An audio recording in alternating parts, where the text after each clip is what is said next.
Grand Rising, everyone. Grand Rising. If you find me for the first time, this is what we do. We construct religion. We talk about our spirituality, and we keep on growing from there. We're going to give a few minutes for people to get on for our lives. We do our lives every day. Well, got to work on Monday. But Tuesday is What's Wrong with the Bible. We're going through that right now. We're reading it chapter for chapter on Tuesday. Wednesday, we talk about relationships most of the time. Thursday, spirituality. Friday, we talk about anything. So I want to welcome you today. Welcome to Coach Renz. Y'all got to forgive me for a little bit. I had a toothache yesterday, and it's still kicking my. It was killing me this morning. So I was moving a little slow. Had a little toothache, and that literally gave me a fever, which was weird. Like a little slight fever started acting like it wanted to creep up on me.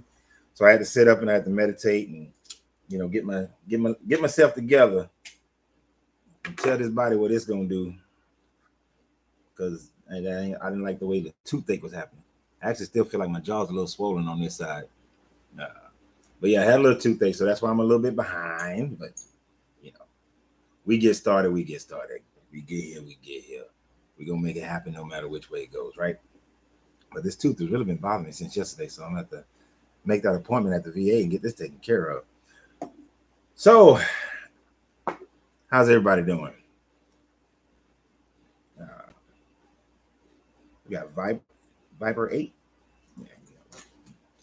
VYBR 8.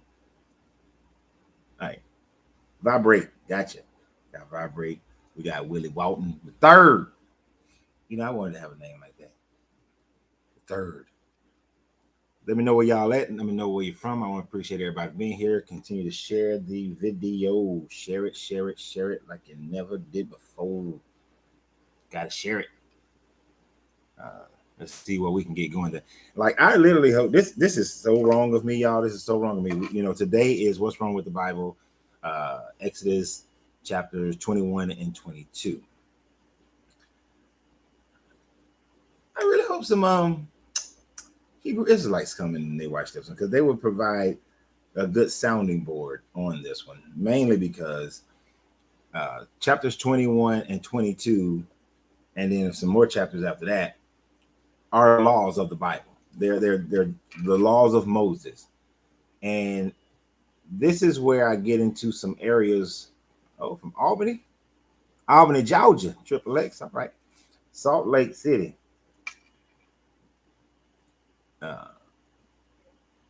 There's a dude in Salt Lake. I think he's in Salt Lake City. I would love to meet him, have a conversation with him.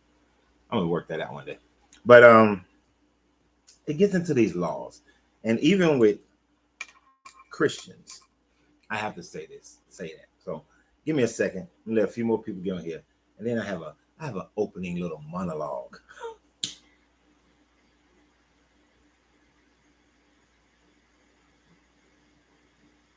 Now, this monologue is not rehearsed. Gotta tell you, well, actually, none of my stuff is rehearsed. Most of my videos are first takes. But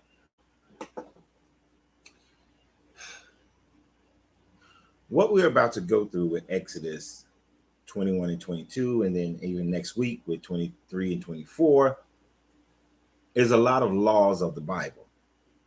Okay. One of the major issues that I've always had with the Bible in itself, and please, somebody's going to see this and they're going to say, oh, he's hurt. I'm not hurt by this book. And I wasn't hurt by the church. But here's the thing. This portion of the Bible in itself, is supposed to be the inerrant word of God. It is supposed to be the word of God that is for yesterday, today, and for forevermore. That it is not to be changed, that it is to be followed, that God is perfect in every way, shape, or form. But too often, and I'm going to do another video about this, citing a specific case that I found out about yesterday. Too often, the culture changes the Bible, where instead of the Bible changing the culture. We do not live, the Christians, Jews, Muslims, do not live according to these Abrahamic this Abrahamic religion. They don't live towards according to the Torah. These rules, these laws that we're about to discuss that are within here, they don't live by them. Yet they claim that it is the inerrant word of God that is valid for all times. Now, when you challenge someone who claims that they live by the law with these laws, they will undoubtedly deny that they are to follow these laws. So like when you're dealing with a 7-day Adventist, or you're dealing with a Hebrew Israelite, you're dealing with a person who practices Judaism, they will find an excuse as to why they're not following these laws. Most of the time, these laws are not followed because culturally, we do not follow these laws. Culturally, our society would break down if we follow these laws. Culturally, some of the things we're going to discuss, no one in their right mind would follow these laws.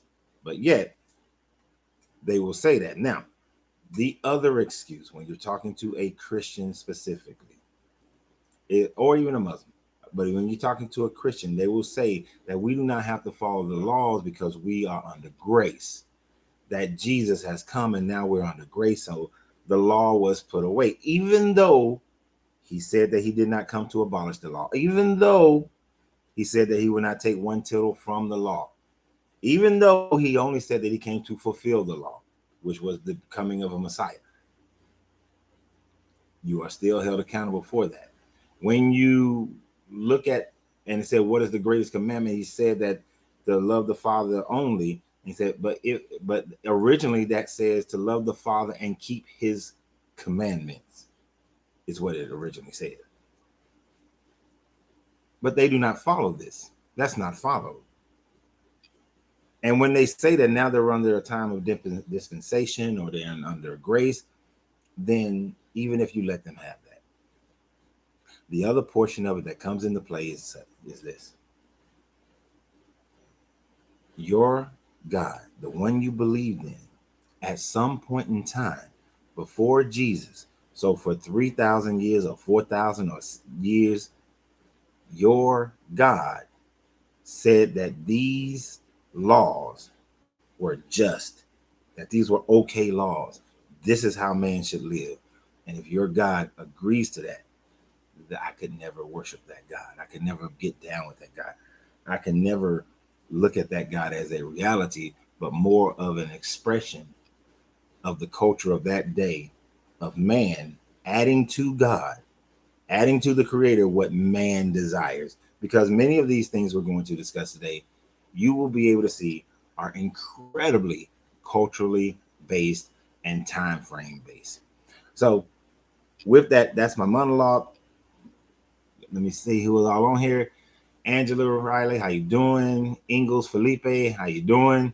Where y'all at?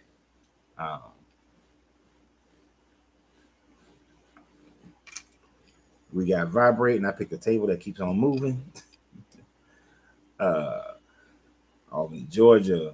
Melanated Greatness, how you doing? Jacksonville. I would never see the book as a word of God as long as it has copyright. It is copywritten. That's right. It's a copywritten book. Jeremy, how you doing? Canton, Ohio. All right. Yeah, did I miss some folks? Did I miss folks? I know I usually don't have a little monologue, but I did today.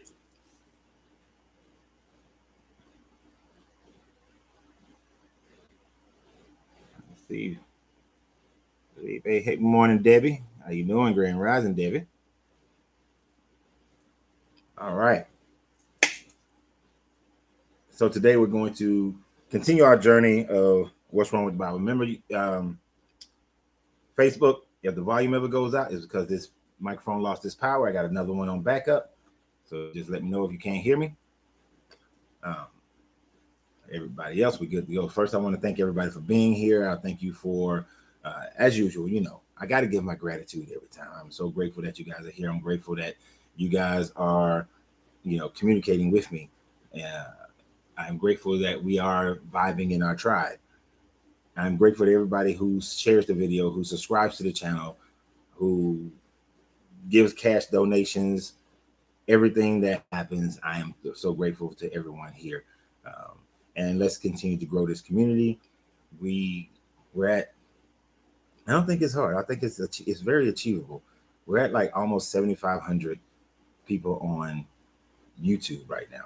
I will, by the end of the year, I'd like to see that be 10,000. Facebook, we're over 12,000. I'd like to see that hit 20,000. So let's keep on sharing. You know, the more people we have in our tribe, the more information that comes in, the more knowledge we can gain, the more we can share and get smarter from each other, you know, and become more knowledgeable, gain more wisdom. So in that effort, let's get this thing started concerning Exodus. Now, one of y'all, my jaw does hurt a little bit. So if I slur a word or something like that, don't get mad at me. This toothache is doing a little something. And I hate oral gels and all them kind of things. So it's called gargle your mouth with some salt water. All right. Because we are talking about this God.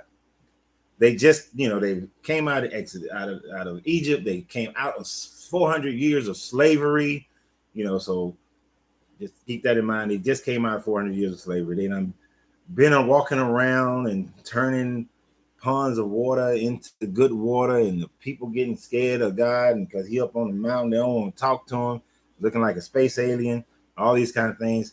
For all of that, go back and watch the previous video. They're categorized on a playlist on my channel on YouTube. So you can watch all of them in a playlist on YouTube if you want to see the old ones. So let's get started with 21. 21 says, these are the laws you are to set before them. If you buy a Hebrew servant, slave, he is to serve for 6 years. But in the 7th year, he should go free without paying anything. If he comes alone, he has to go free alone. But if he has a wife when he comes, she is to go with him.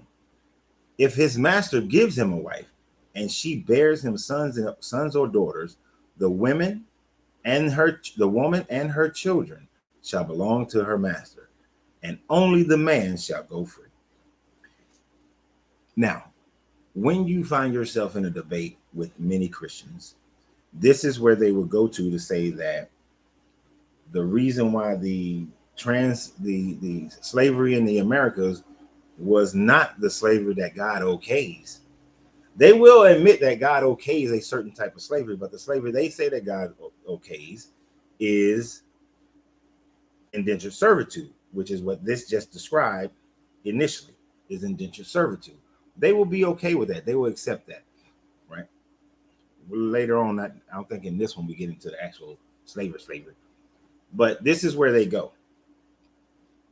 So just understand, but it's saying, but one thing that you got to recognize, the sleight of hand that happens here when you're having that discussion, is that they skip that. It says, if you buy a Hebrew slave.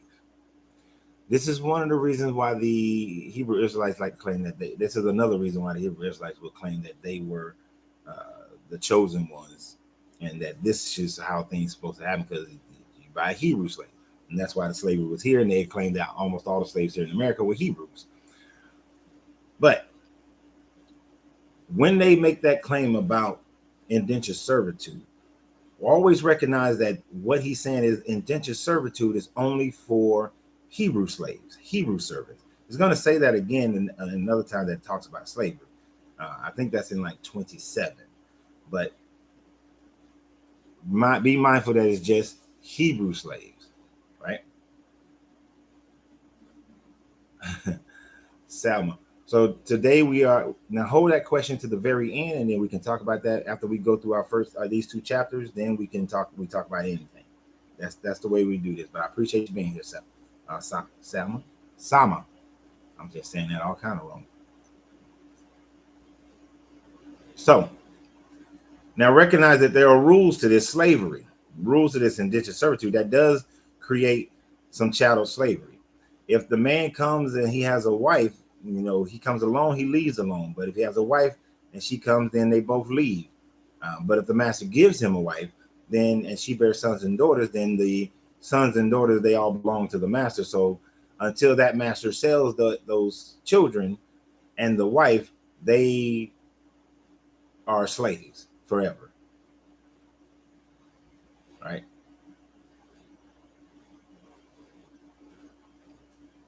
People wrong for talking about anything about slavery or slave. Dead subject. No, it's not a dead subject. I wouldn't agree that the subject is dead, because it's an understanding of history. And if you're going to worship this book, here you have is a God that says, hey, instead of just saying, I gave you 10 commandments last chapter, gave you these 10 commandments, could have spared one of those commandments and said, how about no slavery?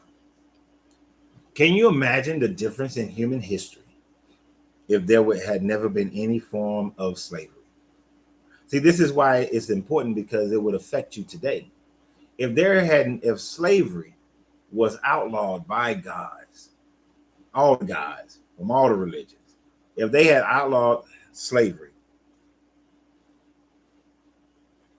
well, most of us right now wouldn't exist because our parentage would not have gotten together. But there would be no, the Americas would be totally different.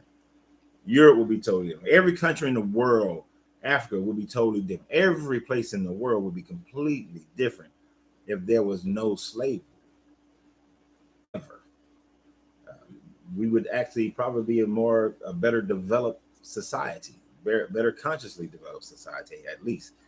I don't know technologically, but definitely consciously, we would be a better society if there never was a slave. And then we see how in this one, we see again how this God does not care about a woman, right? Because the woman is just property. If the master gives him a wife, the woman didn't get a choice. She bears him sons and daughters, and the woman and the children shall belong to her master. And only the man should go free. And this part is a little funny to me coming up. But if the servant declares, I love my master and my wife and children, and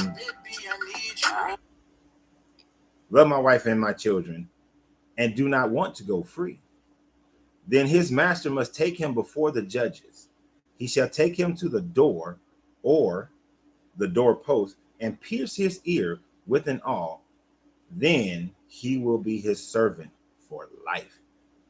So if your master gives you a wife, and then you want to stay with your wife and kids, then he makes you a slave for life. That's messed up. In other words, if you get a wife and you get some kids and you decide that you want to leave your wife and kids, because, well, you have to leave your wife and kids, or if you want your freedom, then you have to leave them under the master's protection, under the master's rule. You don't get to take your wife and kids. It's kind of like, let me put it in more modern day understanding. If you've been suffering financially and you are a man, and many men don't know this, but even as a single man, you can get on, government assistance and whatnot, right? You get on government assistance as a single man, you're on it. But then once you get a wife, but then the government gets you into housing. But then once you get a wife and you get some kids and you start making some money, a little bit of money, but it's not enough money, then the wife, you want to go free from the government assistance, but the wife and the kids got to stay with the government. They don't leave the government. They stay right there with the government. Now, that would be the kind of like how that situation would work. One of the ways we see this is our governmental system, when there's a woman and she got kids and they're on they're under the housing authority, they're on government assistance. The woman is told that if she it's not that you can't have a husband and wife on government assistance in a house. The problem is if the husband, however many adults in there, you have to put their income in there. People like to say that they won't let a man be in the house with the woman. The government won't. That's actually not true.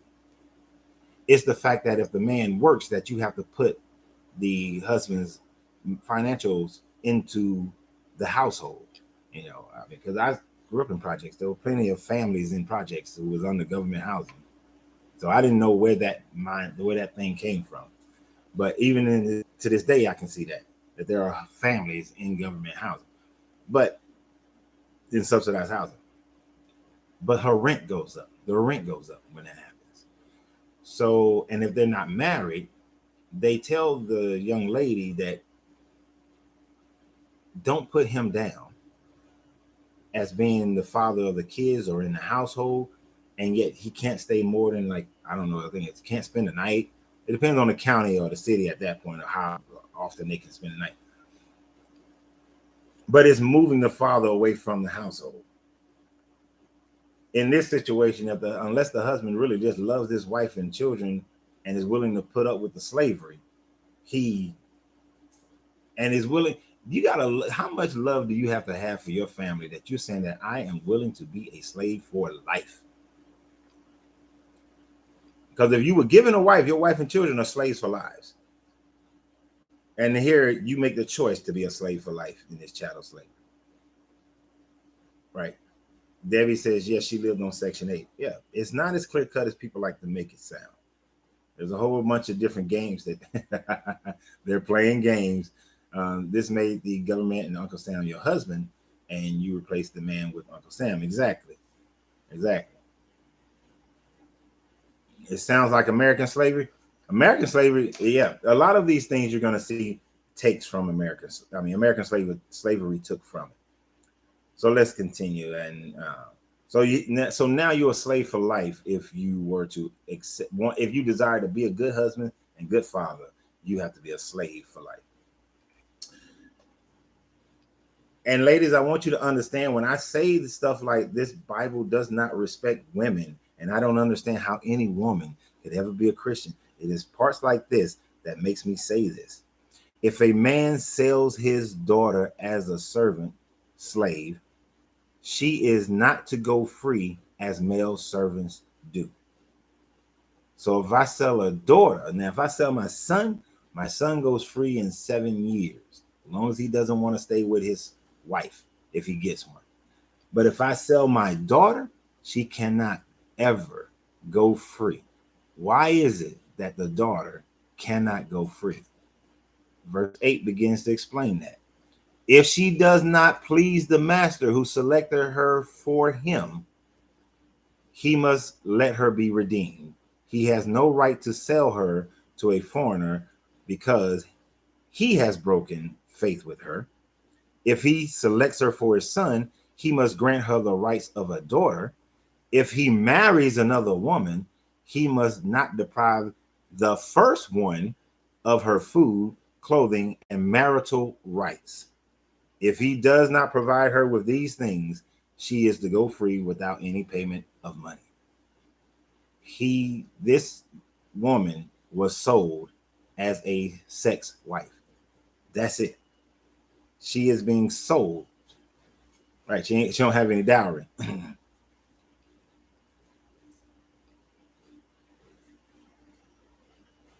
Women were not this society at the time frame of this writing. Getting married was not a thing of love. This was a thing of prearranged marriage. This is a dealings between men. Two men get together. I have a daughter. You have a son. Gotcha. This is Mr. going to Natty and old girl's stepdaddy, and he's saying, you can have Seeley, but you can't have Natty. And the girls have no choice in the matter. They just have to go. Right? This is why that type of thing was happening, and the movie Color Purple could be written in that way, is because of this book right here. This type bullshit. This right here. This is why Seeley stayed. Because this bullshit right here. Your daughters, at no point did it say what the woman chose to do. At no point does it say that the woman falls in love with this man and the man is in love with this young lady. They have a courtship or anything. It just talks about the fact that the father just sells his daughter, that she can't go free. She can't go free because they had sex. She's not used for sheep herding, for farming. She's being purchased for sex. This is the sex slave trade, is what this is. And then after she's purchased, if she doesn't please him, probably because he ain't no good. He don't know what he's doing. He don't know how to treat nobody right. But if she don't please him, and how could she? Probably.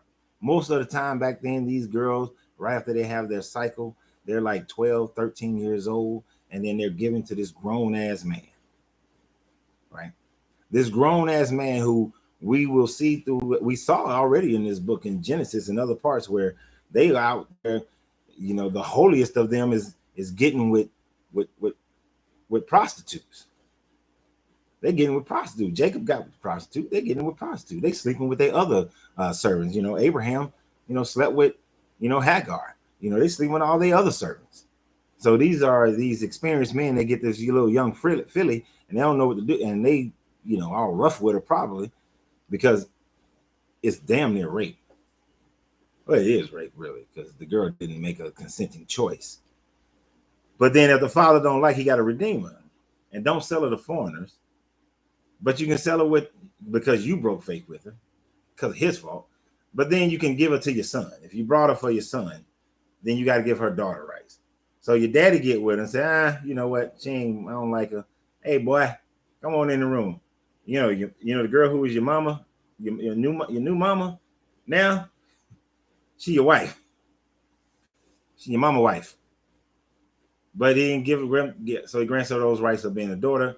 And if he marries another woman, he must not deprive the first one. So anytime you try to say that if you believe in this book and polygamy is wrong, use a lie. Because he said if he marries another woman, he must not deprive the first one of her food, clothing, and marital rights. Gotta feed her, gotta clothe her, and you gotta give her some ping ping. Because you can't deny her the ping ping. So, for all those who follow this book, polygamy is all right. It's just fine.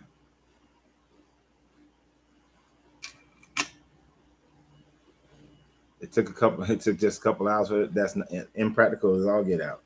We talked about that on the when we did that book of Exodus.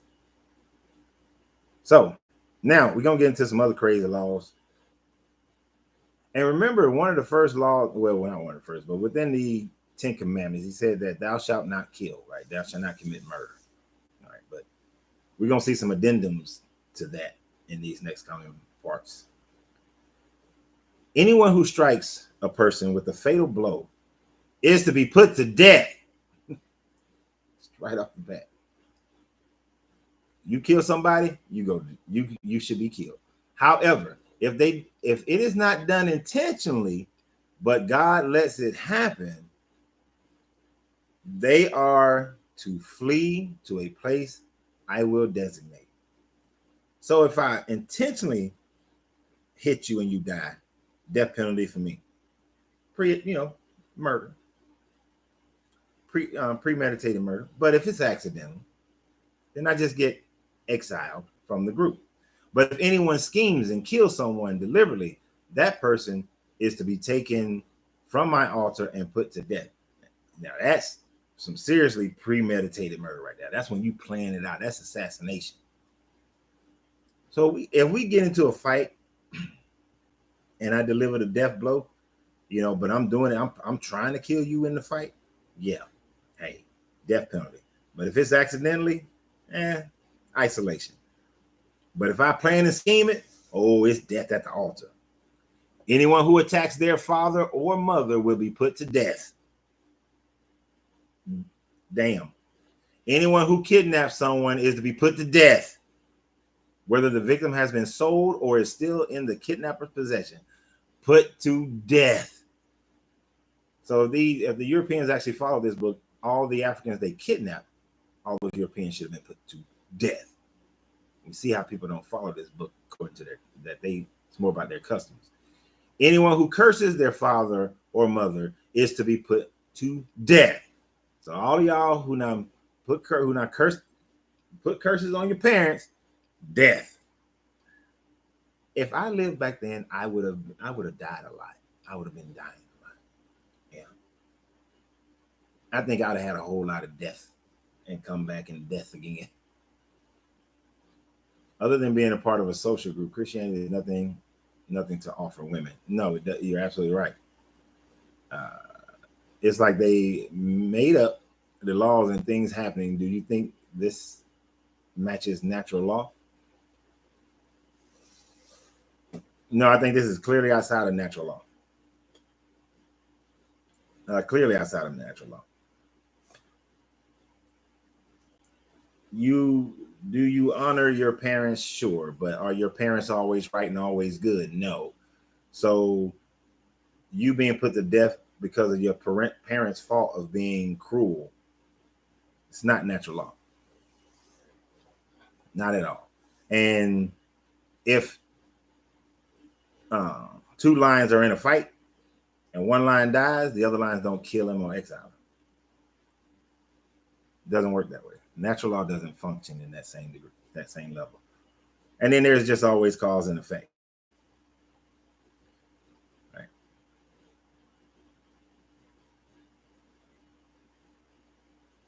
Well, in this part, it doesn't say anything about parents do not burden your children. It just says anyone who curses their father, and says cursing is not like I'm cussing you out, like motherfucker, goddamn it ain't that. It's they're talking in more of the guise of like witchcraft, putting curses on your family, giving you the evil eye, casting a spell on your parents. It is not the fussing at you kind of cursing. Yeah. So if people quarrel and one hits another one with a stone or with his fist, and the victim does not die but is confined to bed, the one who struck the blow will not be held liable if the other can get up and walk around outside with a staff. However, the guilty party must pay the injured person for any loss of time and see that the victim is completely healed. Not a bad one, not a bad law there, but just overly specific. Of course, you got to walk with a staff and everything. But if you're having a quarrel, it is not. If you're having a quarrel, don't hit each other. Well, if you're fighting each other, it's fine. But then if you hit a blow and put them in a coma, then you're gonna need to pay all of the doctor bill. If you break his shoulder, but he can still walk around, you're gonna have to pay all the doctor bills and make sure that they compensated for the loss of wages.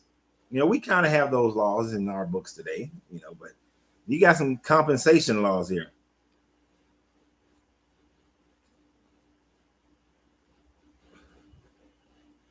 So 20, anyone who, now we're going to go back to slavery.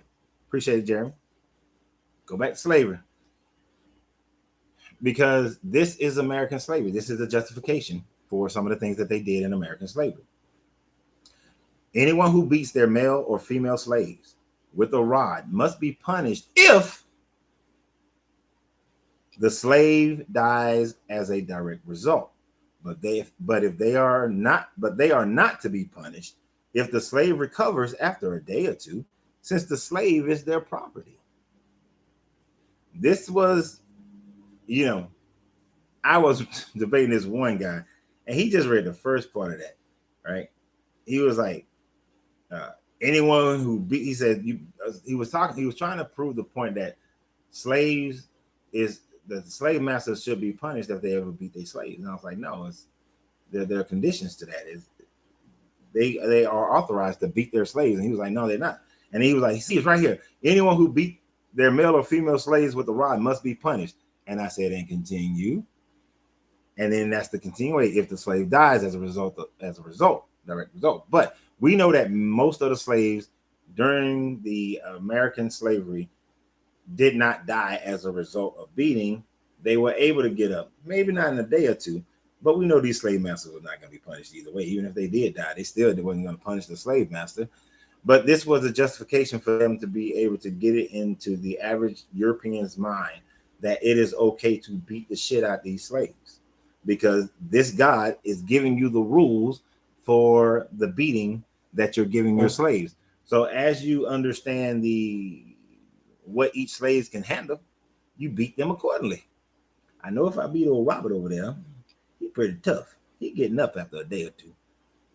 So I can beat the shit out of him. But now old Paul over there, 2 licks and Paul is done for the 3-4 days. Let me just give Paul 1 lick. That basically is just giving you the rules for this. Instead of, how about no slaves? See, if you was writing this today, this is why these books are cultural, because they're writing based on how they were already living at the time frame that it was written, which this would have been written after the Babylonian captivity. So they're writing based on their culture of the day. If we was writing this today, it would say no slavery. That's what God would say. If you was writing this book today and you said you was inspired by God, you would say no slavery. I bet you any amount of money that everyone on this podcast who listens to us later on, if you was writing it today, no matter what your religion is, you would outlaw slavery. Continue. If people are fighting and hit a pregnant woman, boy, they're getting into some details. Hit a pregnant woman and she gives birth prematurely, but there is no serious injury, the offender must be fined whatever the woman's husband's demand and the courts allows.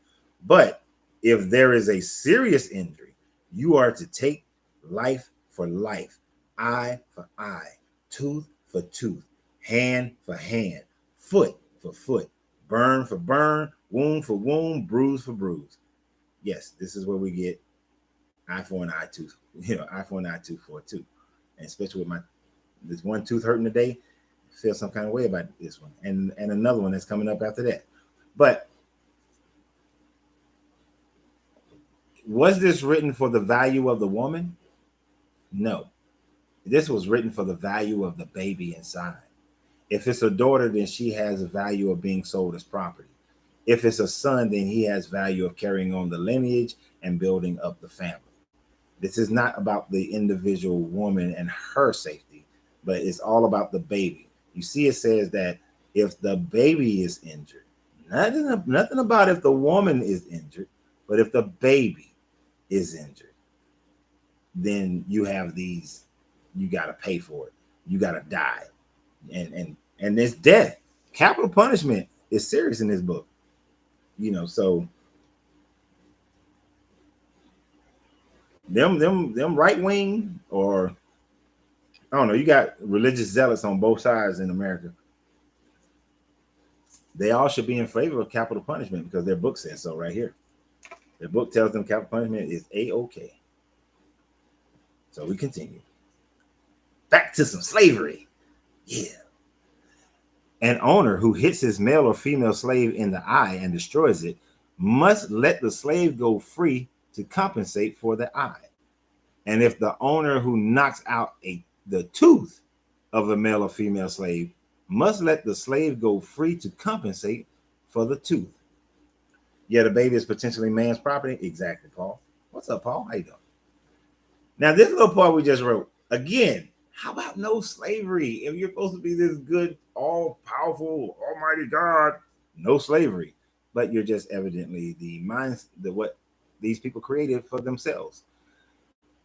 But I think there's a distinct difference between knocking out an eye and blinding somebody than you knock out a tooth. I mean, if you knock out, like right now, this tooth that hurt right now, Paul looked like he might be big enough to come knock this tooth out. Even though, Paul, I did not even know you was on here. So when I used the example of the Paul slave can't take that whooping, I was not referring to you. So don't think that I just realized that. I didn't know you was on here. Otherwise, I wouldn't have used Paul. I'll use a different name.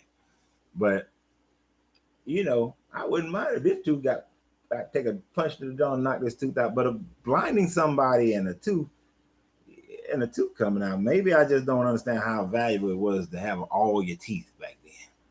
But, hey, slave, piss off your master, let him knock your teeth out or destroy your eye, and you get to go free. And you'll survive. Most read the book and don't hear the words. Most only read their favorite parts. Oh, exactly that. They just read their favorite part and punish others and make themselves feel good, right? That cognitive dissonance is a major thing. Exactly, Erica. Now, this next part weirds me out every time I read it because this must have been a big problem in their era, in their time frame. You know, cloves of garlic help my toothache. Man, I can't be in here in the cigar lounge with garlic in my mouth. Ooh, garlic. That'd be gross. Nah, I'm good. I got some stuff that I rinse my mouth out with. But I appreciate it. Good thing you're doing, bro. Keep it up. Oh, appreciate that. So now,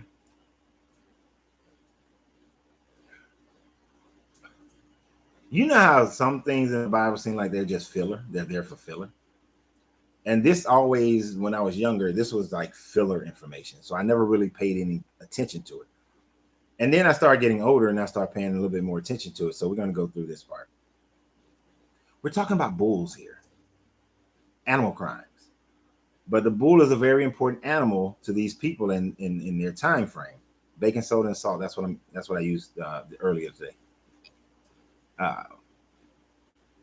Bulls and animals are very important. A bull is very important because the bull allows you to have more cattle. You know, you need a good bull. So there are laws for bulls because once I recognize this book is written for a culture and not written for this is the word of God, I was like, that's why this bull is in this bull. But 28 goes, if a bull gores a man or a woman to death, the bull is to be stoned to death.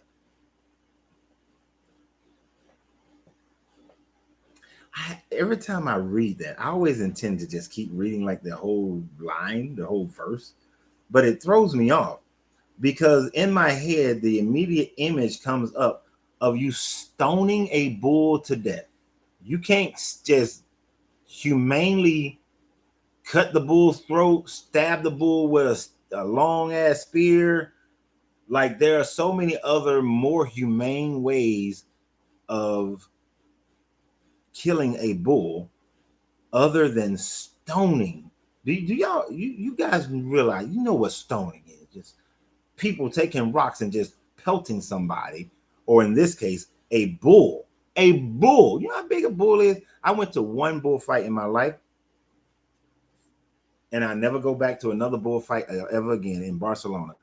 I found it. Some people like it. I found it sickening, but just to weaken the bull, they had to, the bull attacks this horse with this metal sheet on it, and then they stab the shit out the bull, to weaken him and make him all bloody and mad and angry. Then the little matador comes out there, and they about 5-6 matadors come out first, and they stabbing the bull in the top a bunch of times.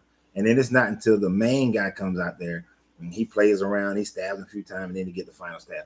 But that's stabbing. It takes a lot. You're going to stone a bull to death. You're going to throw rocks at a bull. Human arm strength rocks to kill a bull when it takes that much stabbing to kill a bull. That is inhumane as hell. This is a very sadistic creator. This guy, Yahweh is sadistic as hell. All right. Because who would want to sit there and watch someone stone a bull? It's bad. Do you know how much stoning it takes to kill a human? And our skin is way thinner than a bull. Skull is a lot thinner than a bull. Okay.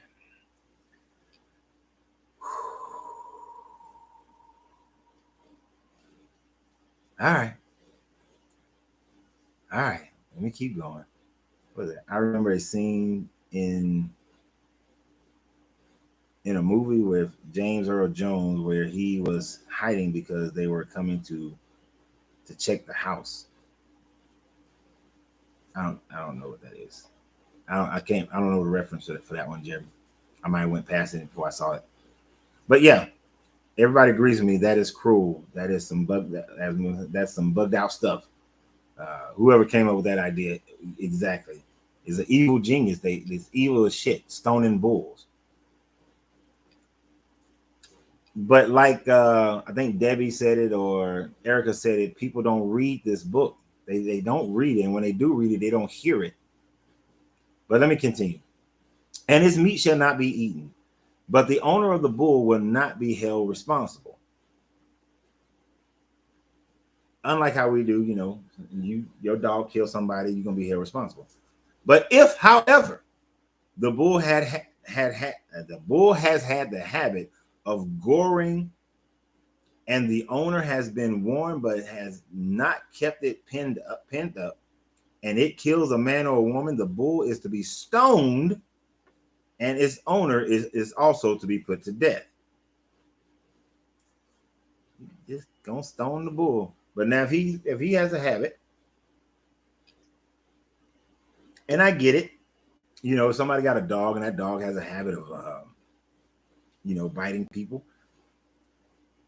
That dog shouldn't be, you can't have that dog around people, especially children. I don't believe in having pets myself, but that's my personal opinion. And it's not because I don't like animals. I just don't want to take care of them. That's really it. I just don't want to take care of them. I'm allergic to cats. But if you got an animal and that animal is attacking people, then you need to get rid of the animal. The animal needs to go somewhere else. Go back out into the wild to a sanctuary somewhere. I don't think they should all be killed, but this guy says stone them. Can you imagine if a bulldog was to bite somebody, and then if the Hebrew Israelites, the Jews, the Christians all follow this rule, there wouldn't be the euthanizing of animals through a little stick, through some giving them a little juice. No, you're going out there and you're going to stone this thing. You're going to stone this dog. Stone the dog, y'all. For every Christian, I want you to stone the damn dogs. Actually, I have never thought about that anytime I was in a debate with somebody. The next time I'm in a debate with somebody, I'm going to bring this up, that they should be stoning the dogs. Every time these dogs bite somebody, the Christian right, those who are Christian, those who are Jews and Muslims and all them who follow this Abrahamic religion, should be calling for that dog to be stoned, not served up a needle with some juice in it, stoned. Because if you're stoning a bull, morning, Michael, how you doing? Grand Rising. Then you should be stoning your dogs that attack people as well, because that's what your books say. You're gonna stone this bull. All right, and the owner is gonna be put to death too. Yes, and that's the other part. If the dog needs to be put under, so does the human. And there are some humans that I would agree with should be put under for this one. Most assuredly, I do. Yes. They would, right, like I said in the opening, they would say that it just doesn't apply anymore. But at some point, this God you believe in was so sick in the mind that he said that you should stone bulls to death. A freaking bull. Amazing. Put to death. 30. However, if payment is demanded, the owner may redeem his life by the payment of whatsoever is demanded. So the owner gets an escape. This law also applies if the bull gores a son or daughter. If the bull gores a male or female slave, the owner must pay 30 shekels of silver to the master of the slave, and the bull is to be stoned to death. So, got to make sure we pay for that property. Got to make sure. Now, if he gores a regular person, man or woman, killed a bull, may not have to pay any money unless payment is demanded. But if it's a slave, we need that money. We need that cheddar. Because I got my slaves. I paid for this slave. No slavery. Be good.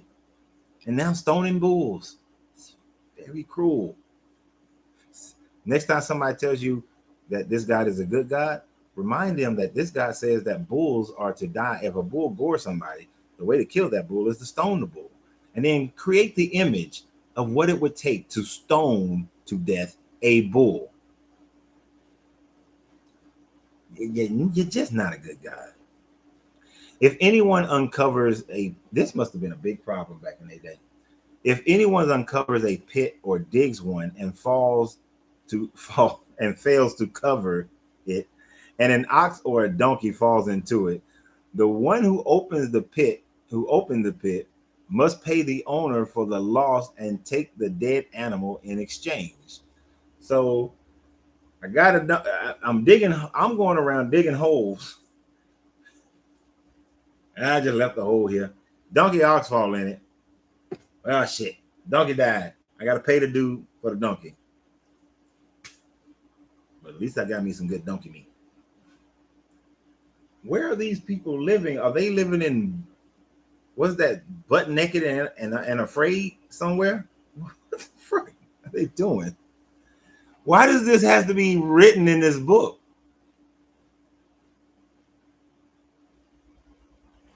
Why is this in this book? How is this applicable to today? This is not applicable to today at all. Oh, y'all, we all gonna turn Abrahamic for one campaign alone, because on YouTube, my guy, I'm guessing you're a guy, I'm not sure, I can't tell by the picture, but vibration. Hey, Deborah, Grand Rising. Vibration just said it, y'all. I wish that applied to potholes with the city.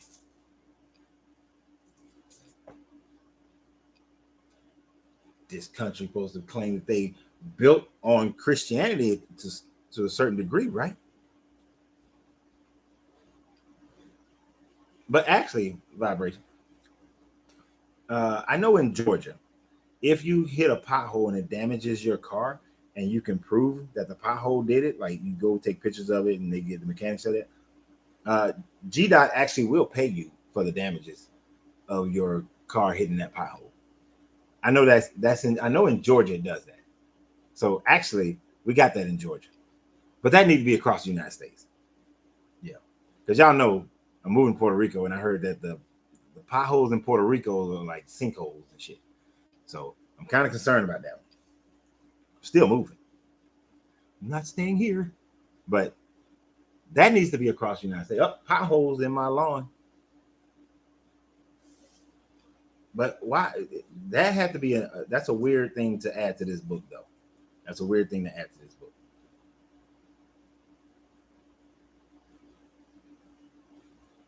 Y'all like talking about stuff that ain't no more. No, this is called deconstructing, because we don't believe in this book.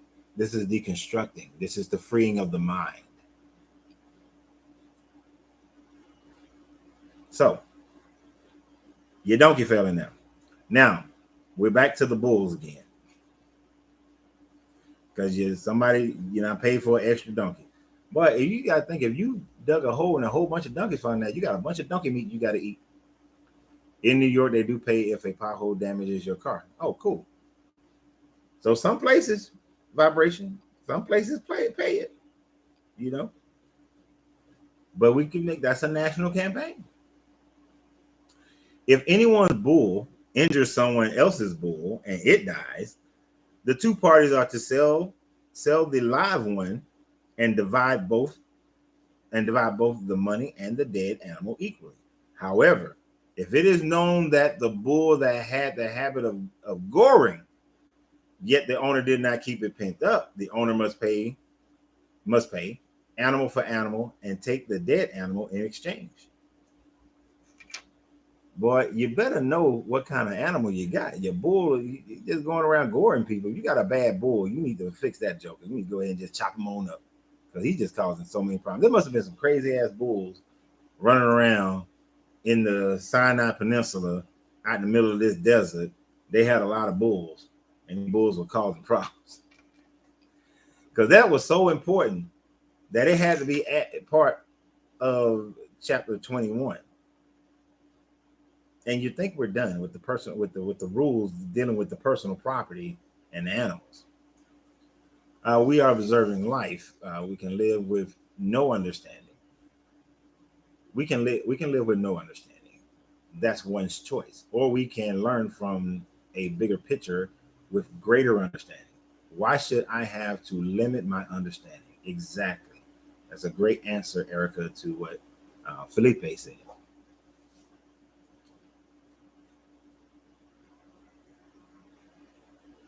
Now we're going to talk about this. We still in 22. We still got a bunch of laws. So when they say, I am a Hebrew Israelite, I'm Jewish, I am a SDA, 7 Day Adventist. I keep the laws of God, the laws in the Bible. These are the laws. These are the laws, and they should be calling for these laws. They should be. This is what they should be expecting. This is what they should tell their people. But I spent almost a year in a 7 Day Adventist church. I've never heard any of these laws talked about. Not one time in that whole year or so that I spent at a 7 Day Adventist church did I hear them talk about this.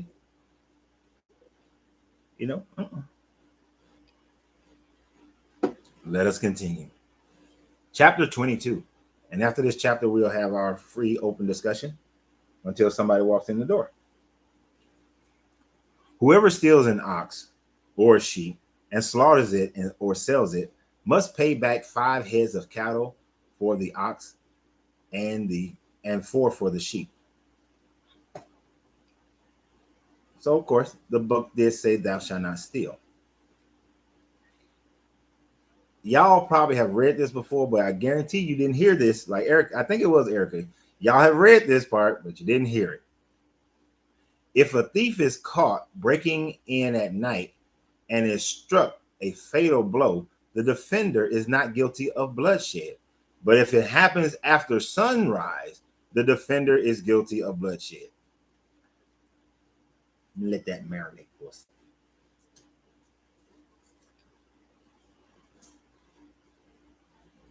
Let that marinate. I'm smoking a Zemo cigar. It's a Nicaraguan. Y'all know how much I like some Nicaraguans. Goes great with the coffee. Get the coffee in now. No. Breathe it out your nose. Got a little pepper to it.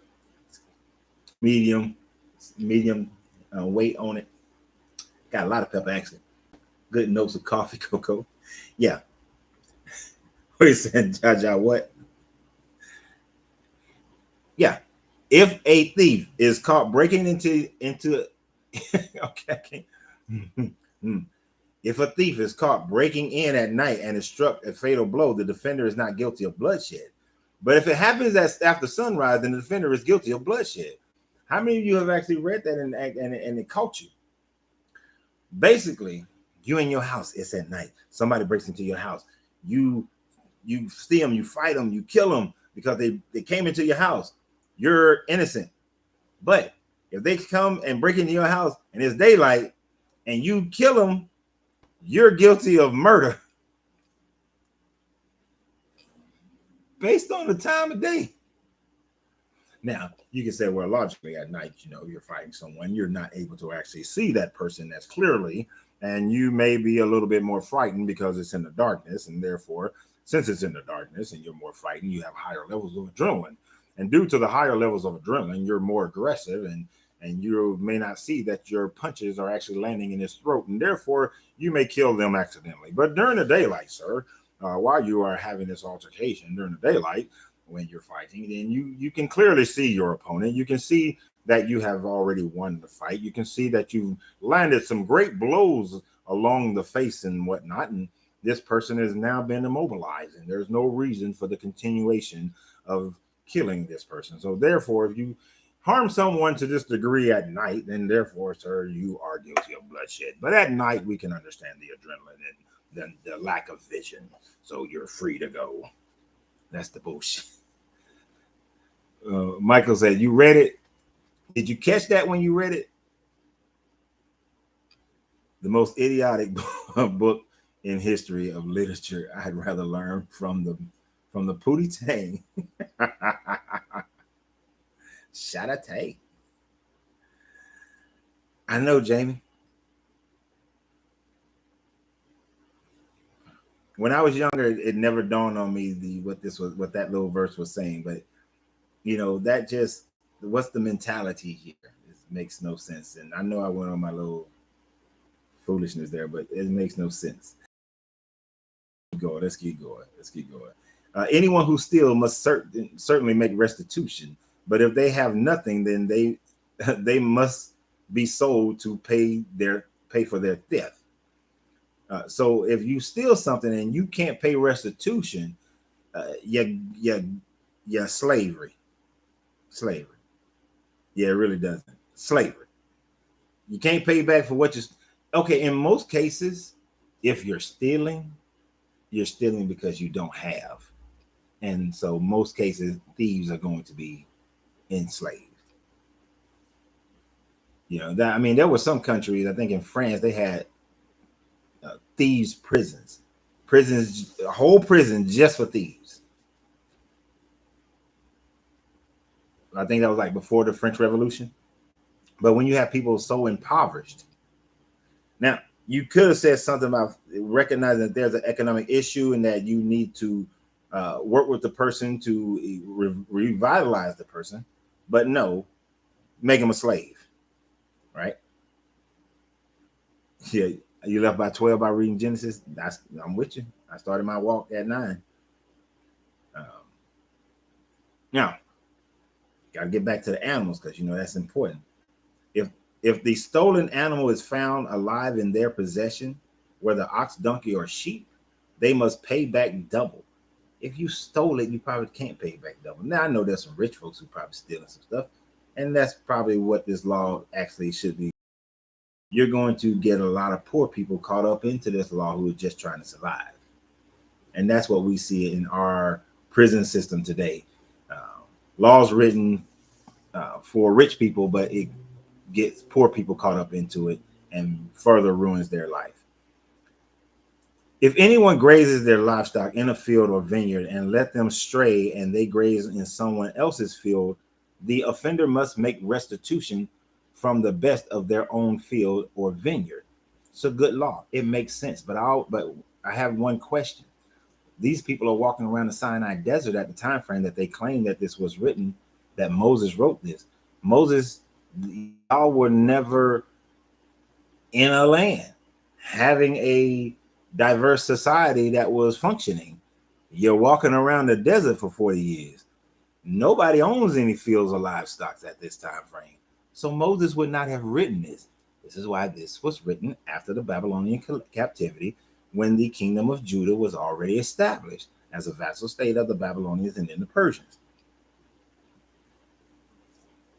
This was written much later with the mindset of the people when it was written, because they were already in a country, a civilization, an organized country. This wasn't written when somebody was walking around the desert, because nobody had fields for them to have laws about overgrazing into someone else's fields or vineyards. See, when most people read that part, they don't think about that aspect of it, which should make them question that why would something written, that would not have been something that was happening at the time frame that you claim that this was happening. If a fire breaks out and it spreads into the thorn bushes so that it burns stalks of grain and standing grain or the whole field, the one who started the fire must make restitution. Valid, because y'all in the middle of the desert and y'all got fields of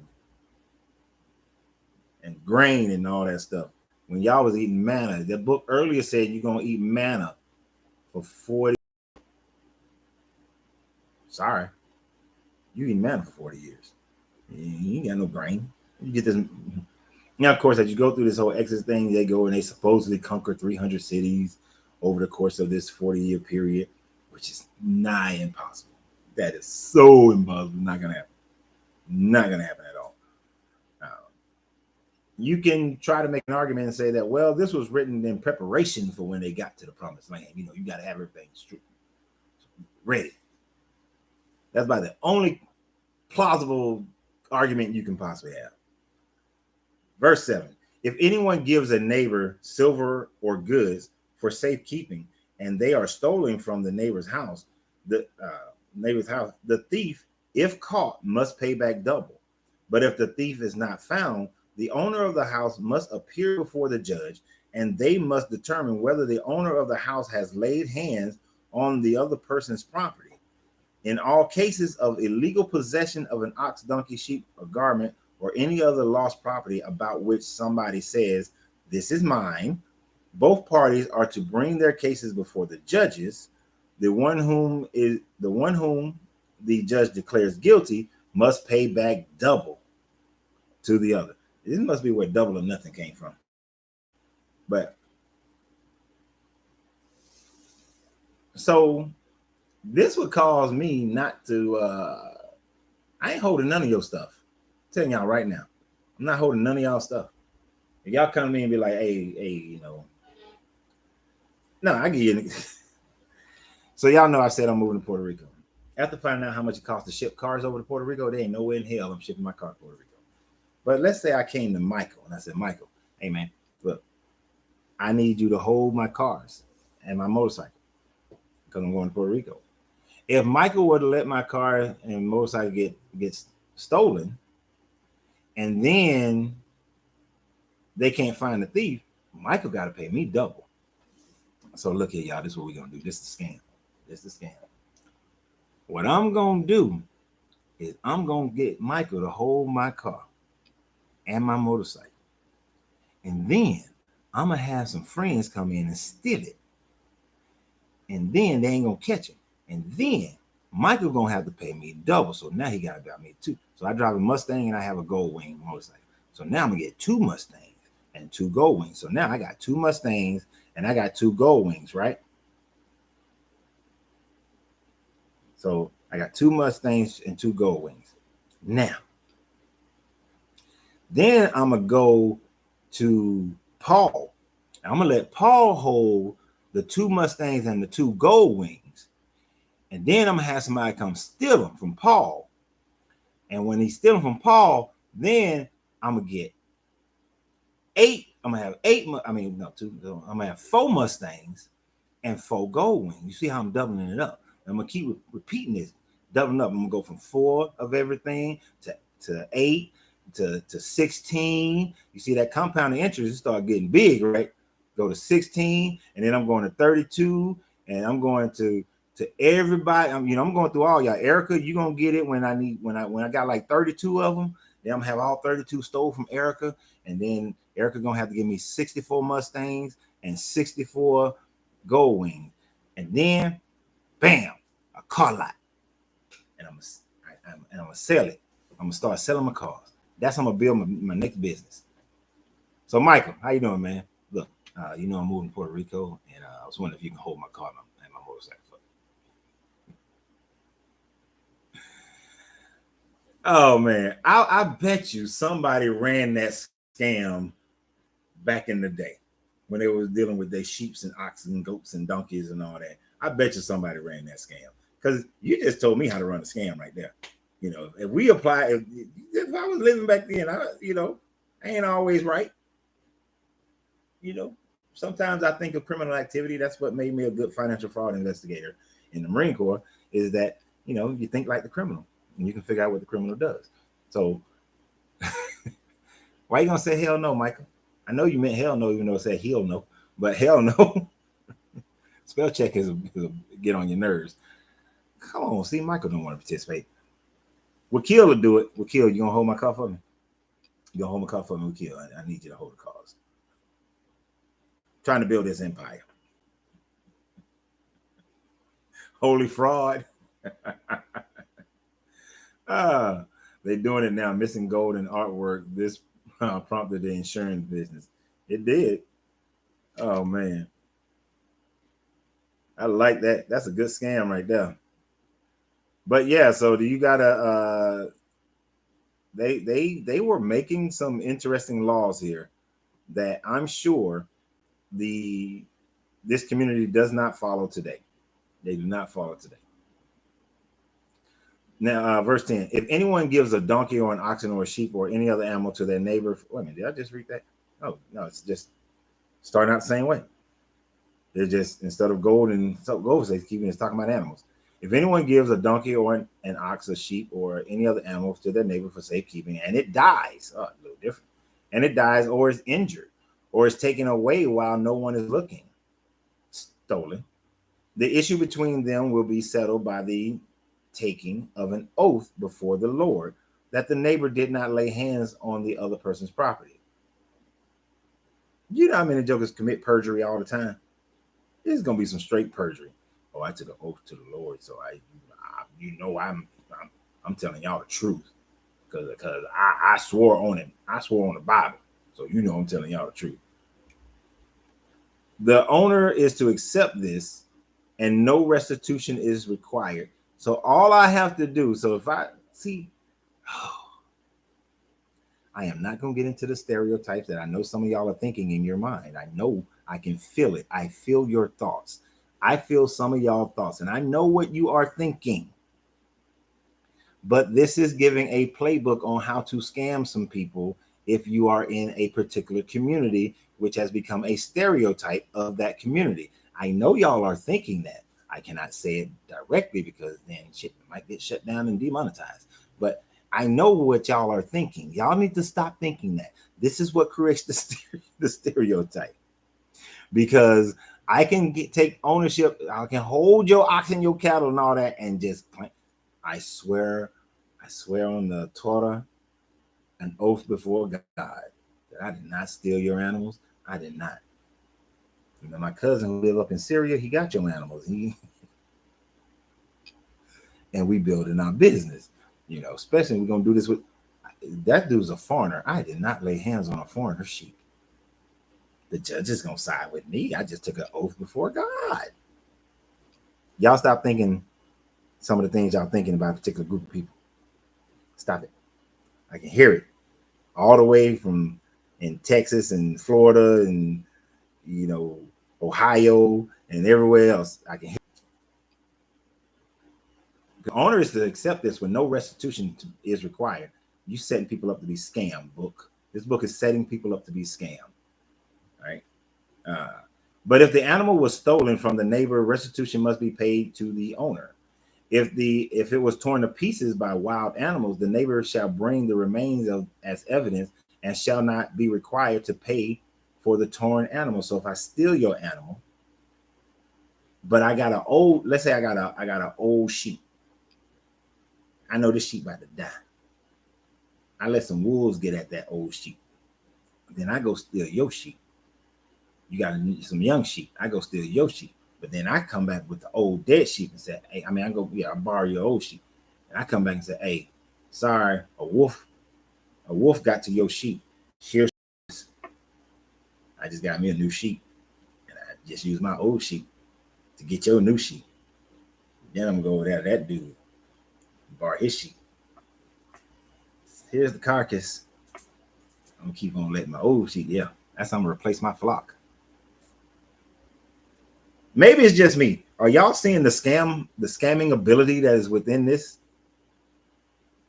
I mean, I'm seeing it. Are y'all seeing it? Or is it just, like the song says, all in my head? What Nelly said, because it's all in my head. Is this just all in my head? Or do y'all see the scam? I see the scam in it. I don't know. Maybe y'all don't. Michael, you see the scam? Thank you. At least I got one scammer with me.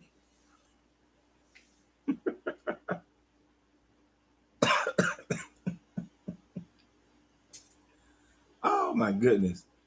Where did I just leave off on that one? You see it? Appreciate it. Appreciate that vibration. Yeah. So if anyone borrows an animal and the neighbor from their neighbor and it is injured or dies while the owner is not present, they must make restitution. If the owner is with the animal, the borrower will not have to pay. If the animal was hired, the money paid for the hire covers the loss.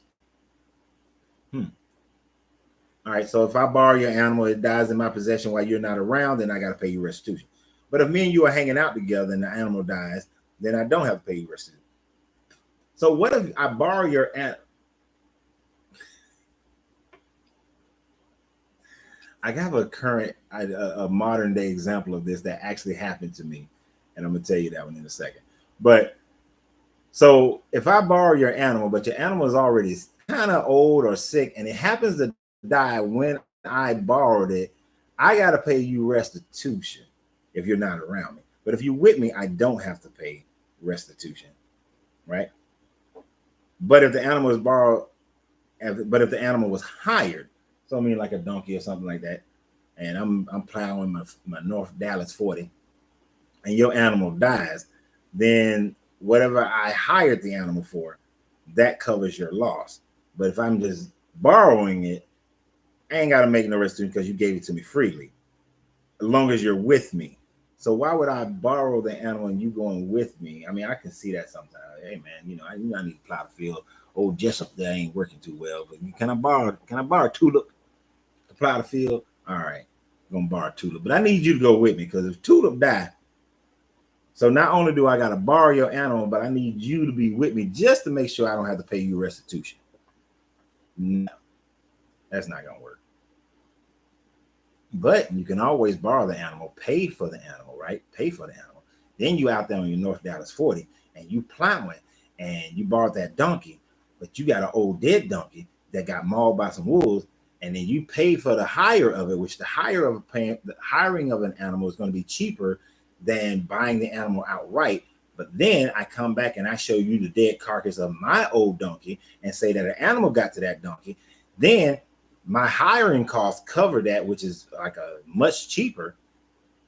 Oh, I got me a new donkey.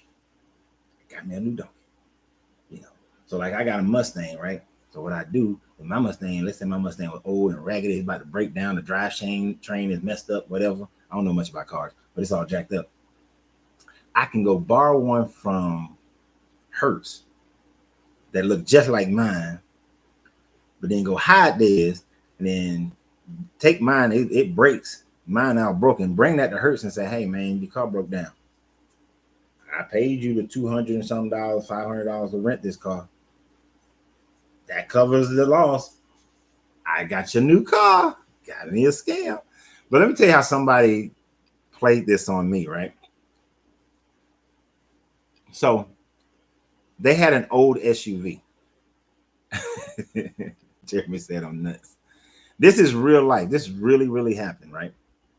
So a person had an SUV that was already old. I mean, it was old. Rust on the hood. It was old, right? And they let me borrow the car for like 2 months. Well, they let me borrow the car. I'm driving this SUV. Well, within that 2 month time frame, the engine goes out on the SUV. They tried to tell me that it was my responsibility to pay for the whole new engine in that SUV because I happened to be the one driving it at the time frame that it broke down. If an engine goes out on a car, that's not a 2 month issue. That's something that's been coming down the line because they claim they didn't drive the car that much. The car's already like 10, 15, 20 years old. But it was my fault. I needed to buy them a new engine for the whole car. That was real life. That happened for real, for real. And I looked at them. I know Jeremy just said that I'm nuts, but I looked at them like they nuts. I told them ain't no way in hell I'm paying for a new engine on that car. I drove for 2 months. You think I'm finna pay for a new engine on a car that you not had for 10 plus years? You not lost your damn mind. They went and got a new SUV. All right, to continue. Man, this book, did y'all know that we was going to learn how to run some scam games today? Did y'all realize that? We was going to learn how to run some scams. All right. We're going to start our we're going to have a criminal organization. The alchemy of the crime.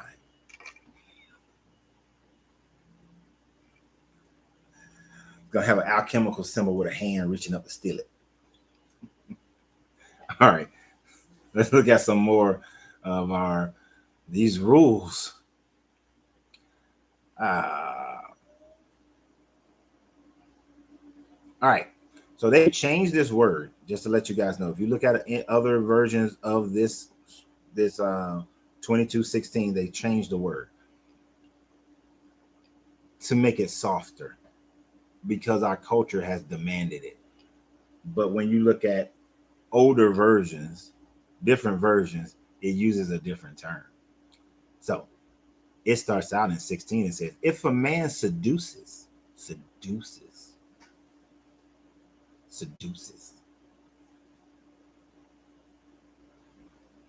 in older versions, in your King James version, your all those, it says if a man rapes, it does not say seduces, it says rapes. So when you look at these new NIVs and all this, just recognize that they've changed this part to say seduces a virgin who is not pledged to be married and sleeps with her. He must pay the bride price, and she shall be his wife. It says rape in other versions. And there's other chapters where this says straight up rape and how much they have to pay. It's like 30 pieces of silver or 30 or 50 pieces of silver. But we'll come to that one in later chapters because they're going to repeat this because they got to make sure people understand these rules. But if a man seduces a virgin and she who is not pledged to be married and sleeps with her, he must pay the bride price and she must be his wife. In the rare occasion, but if her father absolutely refuses to give her to him, he must still pay the bride price for the virgins.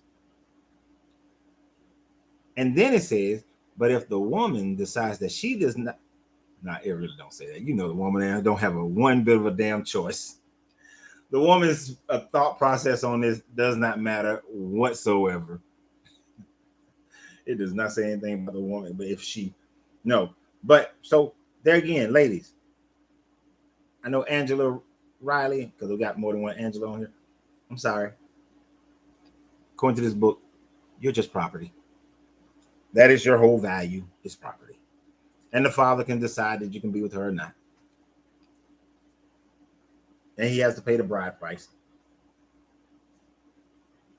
Now, the only reason I can see a father not going ahead and allowing this dude to pay the bride price is if he has another suitor who doesn't care that she's already had sex, which most of those dudes did, or the father really just hates, does the father really hate this dude, or is the father just like old boy was, the stepfather was in Color Purple?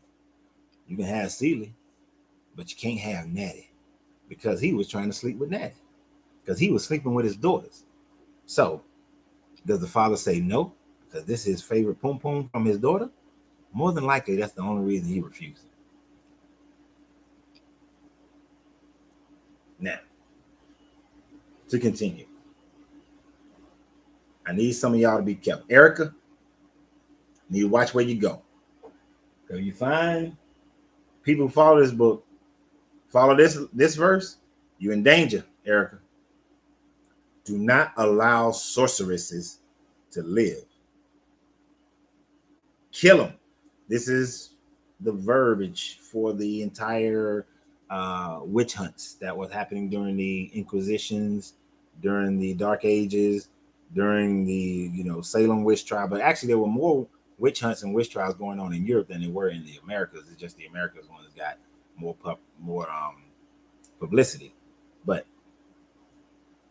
sorcerers, they supposed to be out here killing all these sorceresses. Doesn't say anything about sorcerers. Doesn't say anything about the male version. No warlocks. Just the women. Again, just the women. Just kill the women. So don't allow sorceress to live. Don't evangelize to her. Don't try to show her her ways are wrong.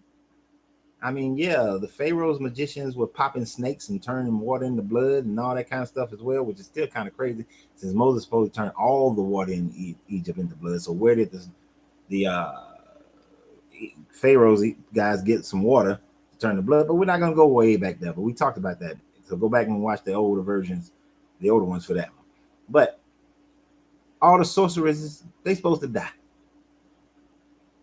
So this would be what makes it dangerous for the Essenes and Mary Magdalene if they killed the man Aaron would be dead. Yeah, see, Aaron, they got to kill Aaron. He dead. But the women, y'all are property, and y'all cannot have power. You can't have a woman with power. So all these women who do tarots, they should be being murdered by all the Hebrew Israelites and the Jewish people. They should be murdering the shit out of the tarot card readers, the women in Ifa, the psychics, just all these women who practice witchcraft. Not the men, though. Leave the men who practice witchcraft alone. But all the women in Ifa should be being murdered in Voudin, in Santa Marita, Santa Maria. I can never say that damn name right. Santa Marita. But they should be out murdering these people. And should be able to say, because God told us to, I'm taking an oath that God told me so. I mean, that's pretty much what happens during the Salem witch hunts. And it could be for anything. A woman could just be sitting there and she knows how to read, and they would claim her to be a witch. She could know how to know something scientifically, that this plant can heal you of this ailment, and they would say she's the witch. They claim witchcraft for anything outside of their norm or that was different. Yeah, Moses does sound a lot like Merlin. So they should be out there killing all the witches. All right, continue. This one I agree with. Anyone who has sexual relationship with an animal is to be put to death. Because we know one is, okay, first of all, it's nasty as hell. Second, the animal cannot give consent. But anyway, it's nasty as hell. So anyone who has sexual relationship with an animal should be put to death. Yes. All you bestiality people. I am normally fine with I'm fine with anybody having any kind of sexual relationship and doing whatever they want sexually. If you a dude and you like being put in the little cross thing and being whipped and beaten and your balls kicked and punched, and if you like whips and chains and people defecating on you in the BDSM, the extreme levels of BDSM, that do your thing. If you like the threesomes, the foursomes, the 50-11somes, do your thing. If you like having sex with the same sex, do whatever you want to do. Just don't try to force me to do what I don't want to do. But I draw the line with rape of any kind, children, and the animals. And yes, it is also rape when you take a person who is mentally mentally deprived, not depraved, somebody who has mental illness, and you take advantage of them, they are included in the rape. You know, somebody who has Down syndrome and you take advantage, they're included in the rape. Yeah. Bar none. But animals, yeah, the Bible was right there. Right there. That's one of them times, y'all. Bible right. And then they mess it up again. Whoever sacrificed to any god other than the Lord must be destroyed. So they should be going out there killing all the Voodoo and Ifa people. They should be killing all of them. I mean, hell, yeah. I've been with, when I was dating a girl who practiced Ifa, I was there for some sacrifices. You know. Yes, they should kill them, and probably me too, because I was there. It's y'all rules. You're not following your rules. Follow your rules. But why is this guy so concerned about other guys, though? If he's the one and only God, why are you so concerned about other guys? Maybe because they were henotheistic and they believed that other gods existed. Do not mistreat or oppress foreigners, for you were foreigners in Egypt. Well, we know they don't follow that rule, even up to this day. Didn't follow that rule during colonization. Didn't follow that rule when it was the Roman Empire, because hell, they murdered everybody who didn't want to become Christian. When Theodosius murdered everybody, they had the Inquisitions, so they murdered people. They blamed stuff on the Jewish people. They blamed stuff on African people. They colonized Africa. They colonized India. They tried to colonize China, got their ass whooped. But We know that didn't happen. We know they were not, they were mistreating some and oppressing the foreigners. We know in America, if you're a European or Canadian, hey, come on into America. But if you Mexico and Honduras and all that, not so much. You know what? Oh, you just survived coming across on a boat in the Caribbean on a raft or inner tube. You know, we're gonna push you right back on to Haiti. You know, if you're Cuban, we'll let you in because we don't like Fidel. But Haitians, push you right on back. Y'all had that slave revolt in 1804, and we still mad about that. That right there. We know America don't follow that rule, not even slightly, because we some oppressive mother. You know, hey Uganda, we want to put sanctions on you because we know that y'all democratically voted everybody in office that you have in office, and you democratically decided that you want to have this ban on homosexuality in your country, and you're a sovereign nation. But guess what? We want to oppress you because we don't like your rule. Even though Florida just did their own version of a less severe rule, but it's Florida. They're our own people. Oh, America, the hypocrite. Oh, Christian, the hypocrite. 22. Do not take advantage of the widow or the fatherless. If you do, and they cry out to me, I will certainly hear their cry. Ain't gonna hear nobody else's cry. I'm gonna hear theirs. My anger will be aroused, and I will kill you with the sword. Your wives will become widows, and your children will become fatherless. So if you mistreat the widows and mistreat the orphans, I'm gonna kill you, so that because you cause them pain, but I'm gonna kill you. But I'm in my killing of you, I'm going to create more pain because now I've doubled the widows and the orphans. Does that make any sense? Yeah, I know they did. They were smart. Does that make any sense? They killed they killed the healers of the Bible. They did. Because your sorceresses, they heal people. So if you harm the widows and the orphans, I'm gonna make more widows and orphans because I'm gonna kill you. Not I'm gonna make you pay them money. I'm gonna make you take the widow in as your wife and the kids in as your children, so that now they have a family structure and everybody's taken care of. Not build the community stronger. No, I'm gonna kill you. So now that there's double the amount of widows and double the amount of orphans. This is a very illogical God. Because if I was writing this, that's what I would have said. I would have been like, hey, you mistreated this widow, and she and her kids. She has to become your wife.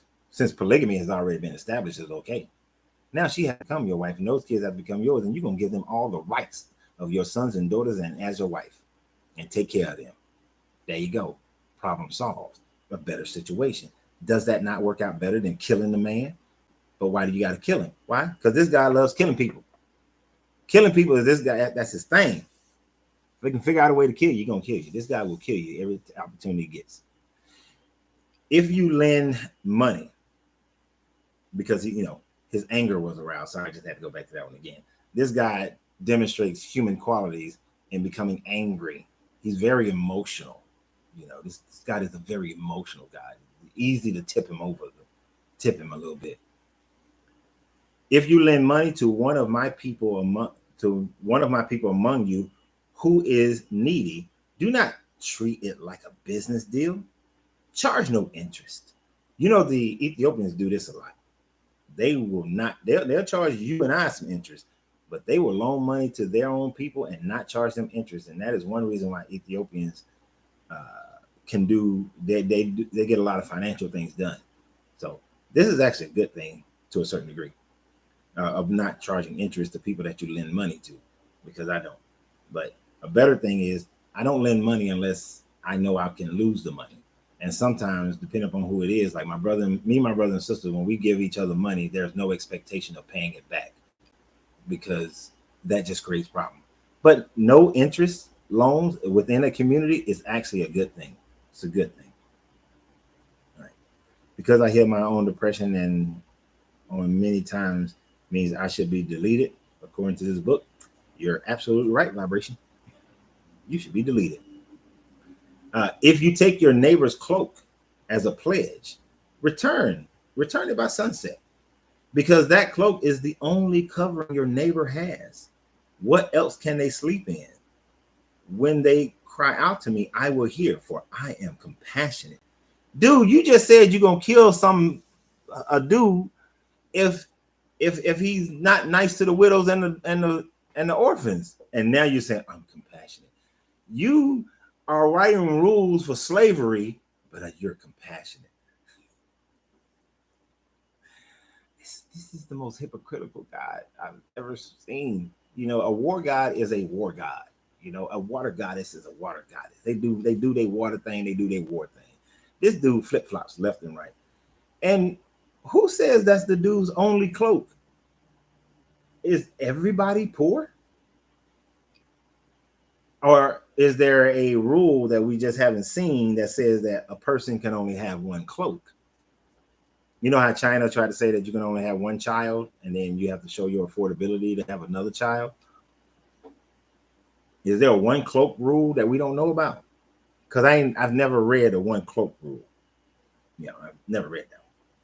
But we'll continue. Almost done with this one.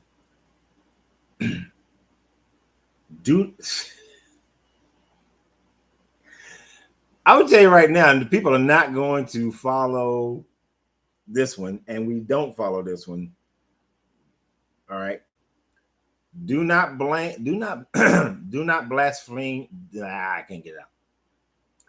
Do not blaspheme God or curse the ruler of your people. Do not blaspheme God.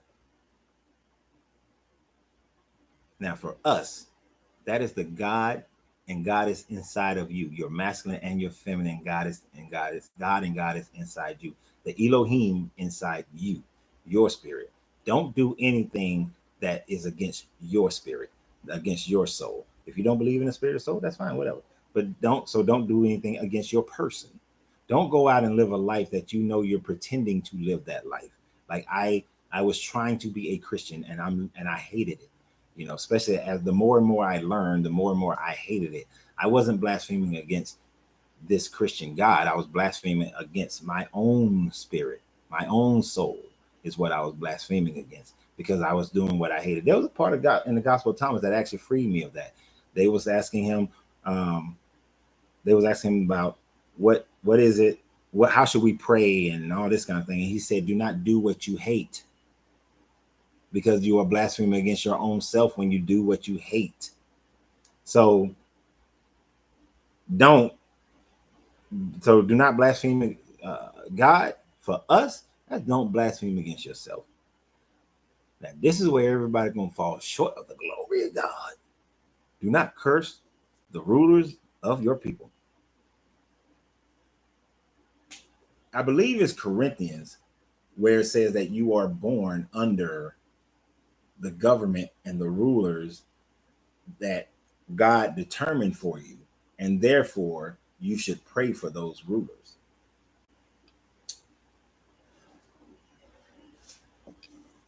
Did y'all have negative energy and say nasty things about Trump, nasty things about Biden, nasty things about Obama, nasty things about Bush?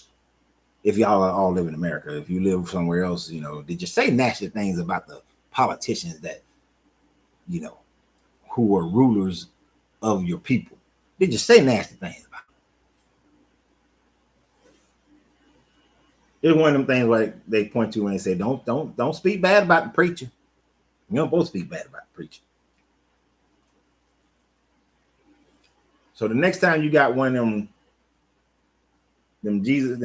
holy rollers, the ones who follow this book, take them on down the road to Exodus 22, verse 28. And they talking politics, let them know. And then go to Corinthians. I forgot where it said in Corinthians. Let them know they're supposed to give praise. We'll find out what type of politics they have. For they Democrat, let them know they're supposed to have given praise to Trump and prayed for Trump and never say anything negative about Trump. Don't say I casting the spell of I want him to die and all that kind of stuff. Yeah, that part. Same thing about Obama. Because a lot of the other side, they hated Obama. Continuing. Do not hold back offerings of your granaries, from your granaries, or your vats. Give me the tithes, man. I need the money. The church needs the money. God needs the money. You must give me your firstborn sons. I've been a little leery about that one at first because we just saw what he did with them firstborn sons in Egypt. But understand what he's saying. What this is saying is all your firstborn sons are to be priests. So I'm not a firstborn son. So hallelujah. I get to skip that. But according to this book, my brother David, you're the firstborn. You're supposed to be a priest. You know what? My brother will come over here to the cigar lounge no later than Friday. I'm gonna tell him this one. Hey, man. Even though I know you don't believe, you ain't really religious, you still wear a cross. Do you know that you're supposed to be a priest? I think that alone, that by itself, because my brother has never read the Bible, ever, right? Amazing how naive the masses are. Yeah. Glad I can entertain you, Jeremy. My brother has never read this book. I can guarantee he's read parts. Sure, maybe. He's never read this book. Unless it was something pertaining to my brother's job. I know this joker hasn't read a book since high school because he just told me that not too long ago. He ain't read a book since high school. He's just not that kind of guy, right?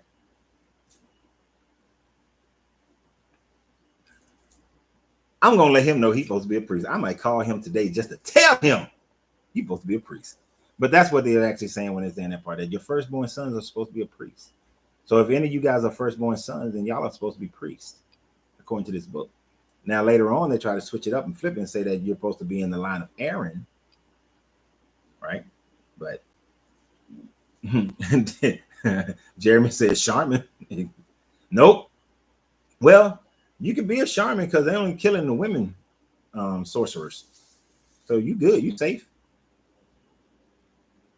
And it says, do the same with your cattle and your sheep, because this guy loves a barbecue. Abraham had to feed him, so he likes his barbecue. Let them stay with their mothers for 7 days, but give them to me on the 8th day. This is why. So this is where there is confusion in the Old Testament, in the New Testament. In the New Testament, you have one version of, I think the Matthew version says that Jesus was born in the manger and so on and so forth. Then the angel came down and said, hey, y'all need to go to Egypt. And then they took off for Egypt. But in the Luke version, I think it's Luke does it.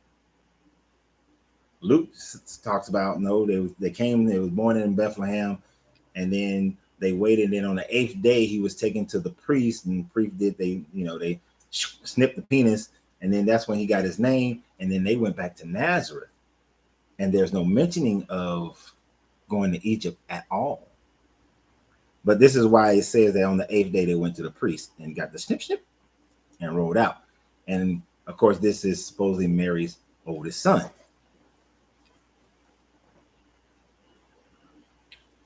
Who becomes Jesus. But that 8th day thing is the snip. That's also why when I was growing up in hospitals, you had to make a decision of getting your son circumcised, but by the 8th day. Like the hospitals would make sure that your sons were circumcised by the 8th day. If it was after the 8th day, most of the time they would give you grief if you wanted to get your son circumcised after 8 days. Yeah. And I was born in 1971. So yes, I'm 51 years old, turning 52 this year. So to finish this chapter off with 31, continuing, you are to be my holy people. because I'm going to pick favorites. So do not eat the meat of an animal torn by wild beasts. Throw it to the dogs. So can't eat them animals that was eaten by wild beasts. Gotta let them be. I wonder if that include roadkill. Because in the Clampets, in Beverly Hillbillies, Granny used to get that roadkill and make roadkill stew, possum stew. I know people who make roadkill food. Like they will see some roadkill and they will snatch that joint up. Especially this one joker that I was in the Marine Corps with out of West Virginia. And I'm not saying all West Virginia people are that way. But if you're hungry and you run up on an animal and it's been torn to shreds by another animal and you ain't ate nothing, you supposed to just keep on walking, keep on moving. If you're the chosen people. But of course, now you've been grafted in. So, there's that part. There is that part. So we're going to open this up to our further discussion, but I do want to find that one part. Y'all get your questions or statements going and ready so we can have a deeper continued conversation. I do have to unlock that door over there in a minute. It's supposed to be unlocked right now.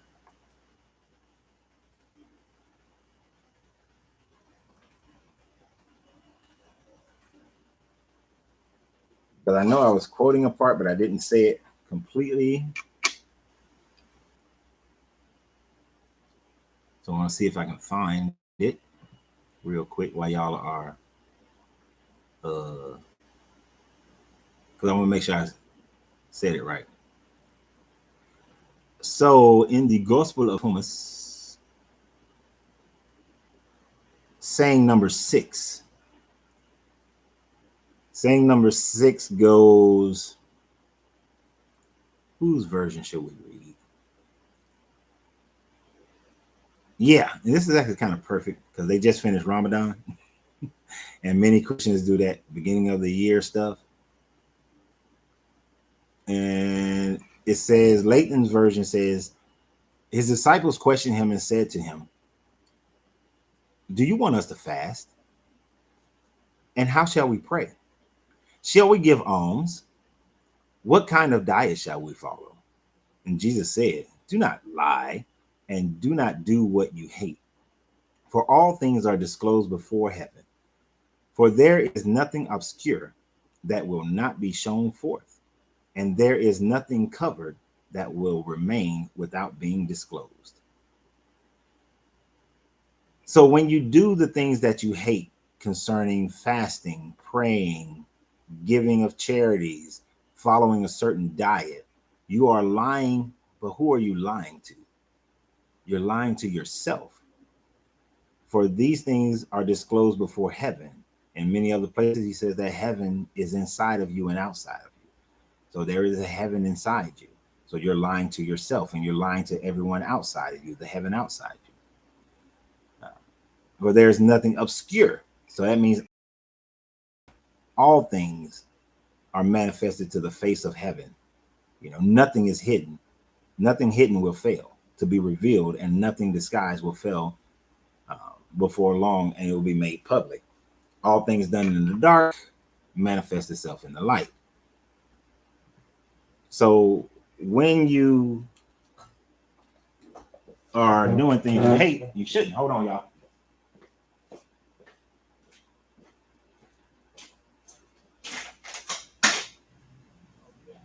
Yeah, I'm here, man. I'm on a live video. All right, nothing but. Good to see you. Good to see you. Y'all come to hang out with me? All right. Y'all just gonna let me know if I need to stop my little podcast or not. But since y'all just going to play golf, which is quite rude, sir. Why? It's rude to play golf? It's rude that you did not call and invite me to go play golf. Well, no. This is what we're gonna do. This is what we're gonna do. First of all, we need to change name. Then I can call you. I'm Darryl, by the way. I already know your name. Well, and you're Renz. Lance. Renz. I got you. I like that hat.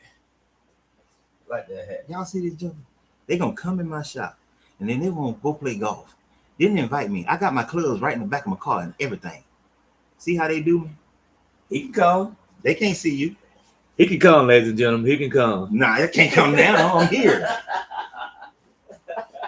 And then you see this one right here? You see how he left my humidor door open so that the humidity just seeps out the humidor?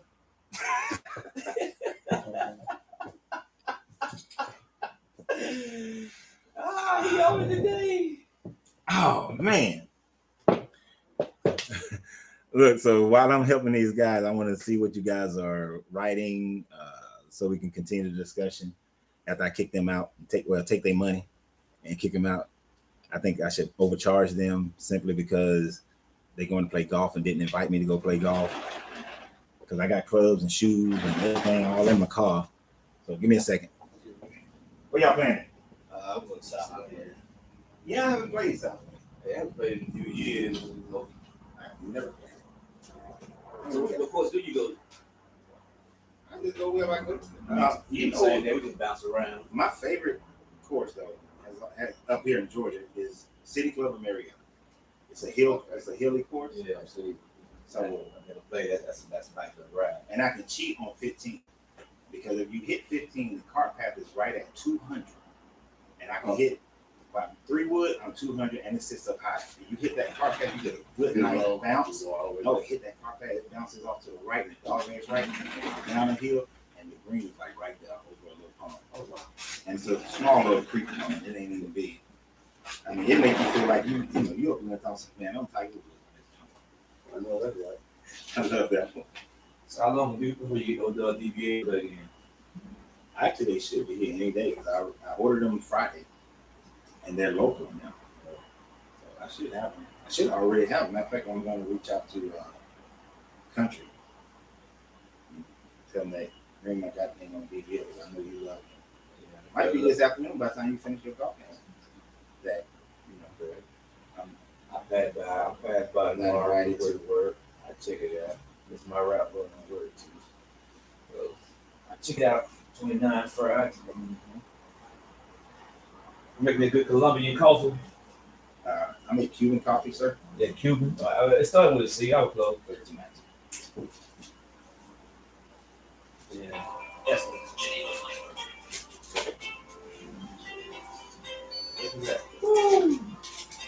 That one, y'all. Go out there, y'all have fun. I hope you lose a whole bunch of balls. That ain't gonna happen. All in the hazards, out of bounds and everything. That's all right. Yep, I'm petty like that. Well, you see a lot of cigars day anyway. Yeah, I'm getting the opposite. We gonna sell a lot of cigars. I'm gonna give you love anyway. Appreciate that. Thank you, Renz. Appreciate it. And y'all enjoy yourself. Appreciate Right? it. Thank you, Bob. Take a couple of swings and a couple of puffs for me. All right.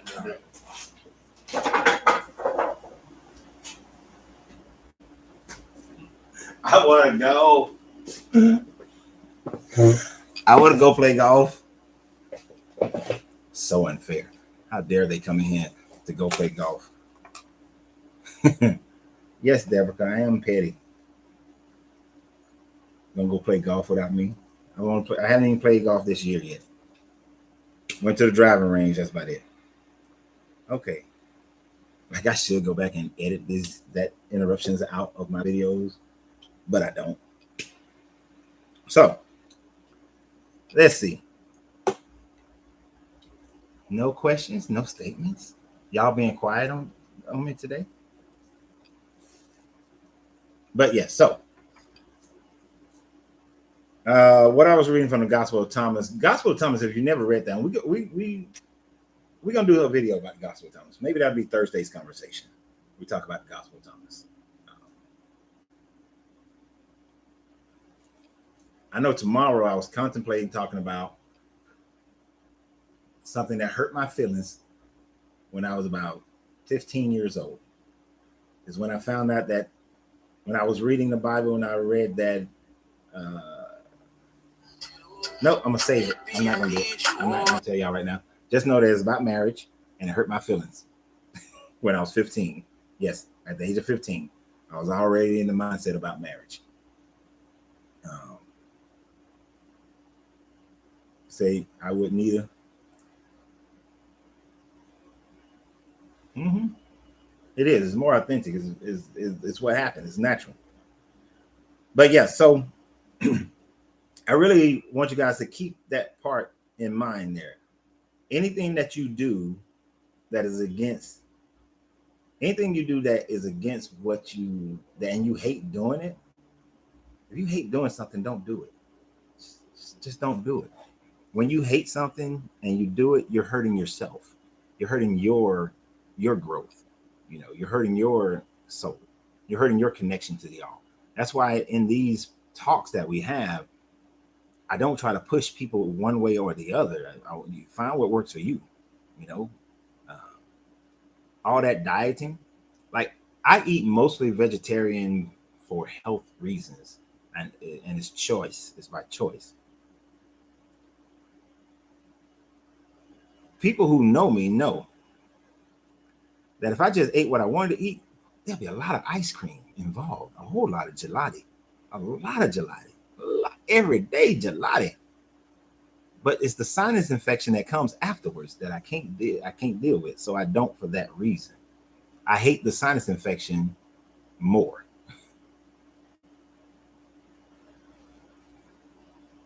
Deborah, you driving today, so you missed a lot.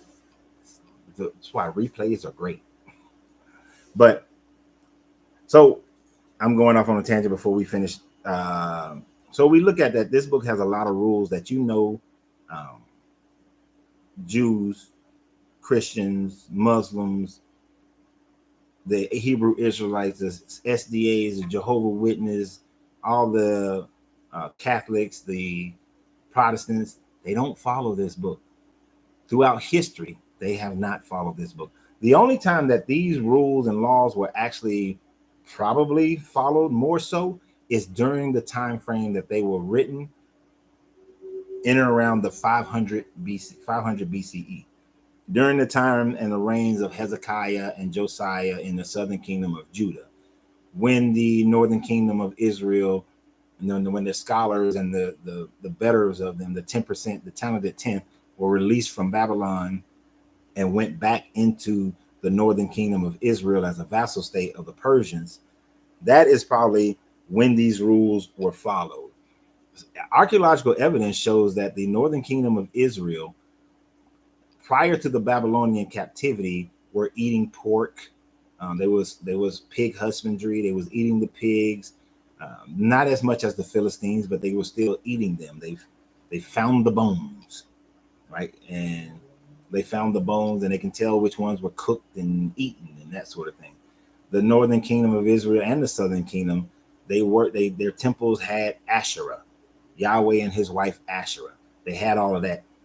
After Babylonian captivity is when these rules and these laws start coming into play. So that is like probably for 100 years, maybe 200 or 300 years, supposedly up until Jesus. So you want to say 500 years it was followed, then possibly up to 500 years these rules were followed. More like four, because once they were captured by the Romans, some of these things probably weren't followed. The Greeks would incorporate their own worship inside of someone else's worships, so things change. But all things change over time. Time change and time are synonymous with each other. They work hand in hand. Uh, but beyond that, as culture changed, so has these rules, so has these laws. They've all consistently and continuously changed. Now they're changing today. There's only one person on here because they were in the lounge yesterday, so they already know a video that I'm going to make later today about culture and how an incident of how it changed.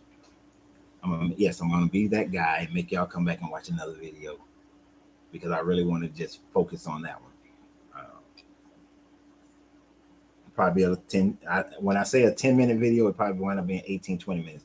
But I will be loading a different video today as well once I finish editing that one. So that video about that I'm talking about right now probably won't come about till tomorrow or so. But the fact is, nobody today follows these rules. I don't watch playbacks. Yes, you will. You gonna watch this one, Deborah? Nobody today follows these rules. It irks the shit out of me. And that was one of the problems I had with religions is if I'm going to believe in a religion, it has to be something that I can literally follow in my day-to-day life. It can't be something that I pick and choose what I want to follow that changes based on cultural norms. I have to be able to follow it as it was written. And none of these religions you can't do that in any of these religions, whether it's Buddhism, Hinduism, the Abrahamics, you cannot. The other ancient religion, thank you for the stars, Jacinta. You can't. You cannot. This is why I love the Kabbalion. I love the Tao, because they're more philosophical. They age with culture. They are easy to understand and follow throughout, no matter what happens in the culture. The law of cause and effect never changes.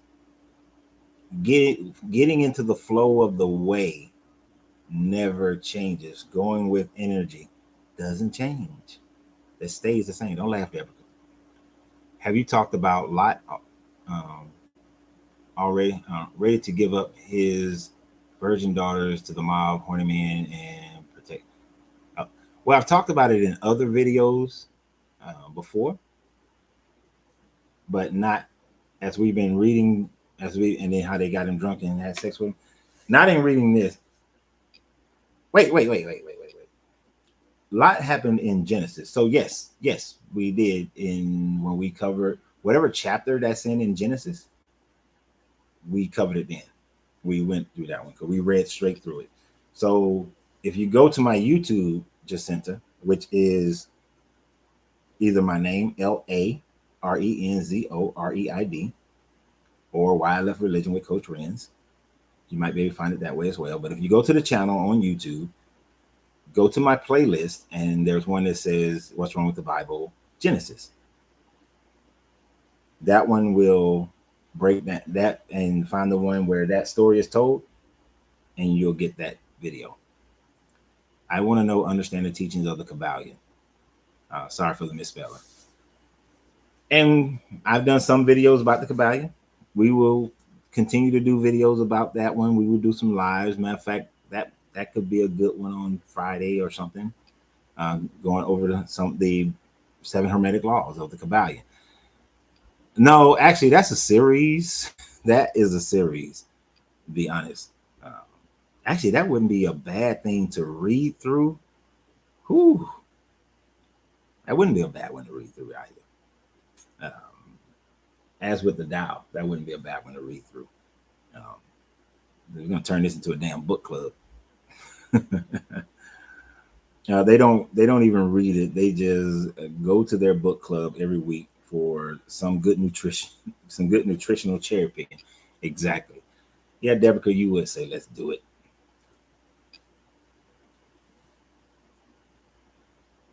See, if we started doing that, and I picked certain, actually, that might be, there are books that I need to read that I haven't read. I've been struggling to read, like the Earth Chronicles, but from Zachariah Sitchin. Most people are never going to read those books on their own, but they're great books. But most people are quoting things from the Earth Chronicles.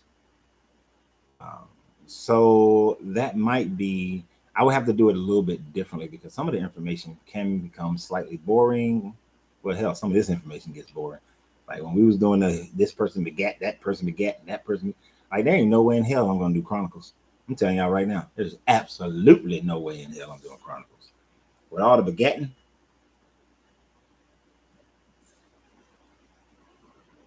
that is irritating. Y'all remember how the genealogies in Genesis and Exodus were mind-numbingly boring to me. To me, they were. Until you find something, when you hit something that shows the contradictions and all that, or how people was getting with their family members, and all that. Like Moses' mother is also his aunt. I think it's his great aunt. Is that his great aunt? Or it's just his aunt? I know it's his auntie mom. Moses' mother.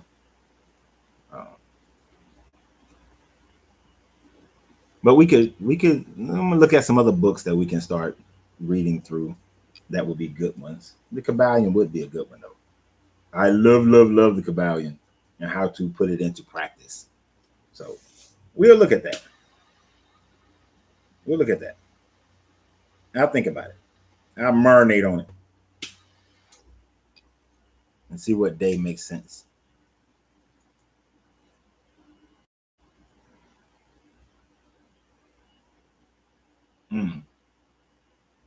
Napoleon Hill's Outwitting the Devil.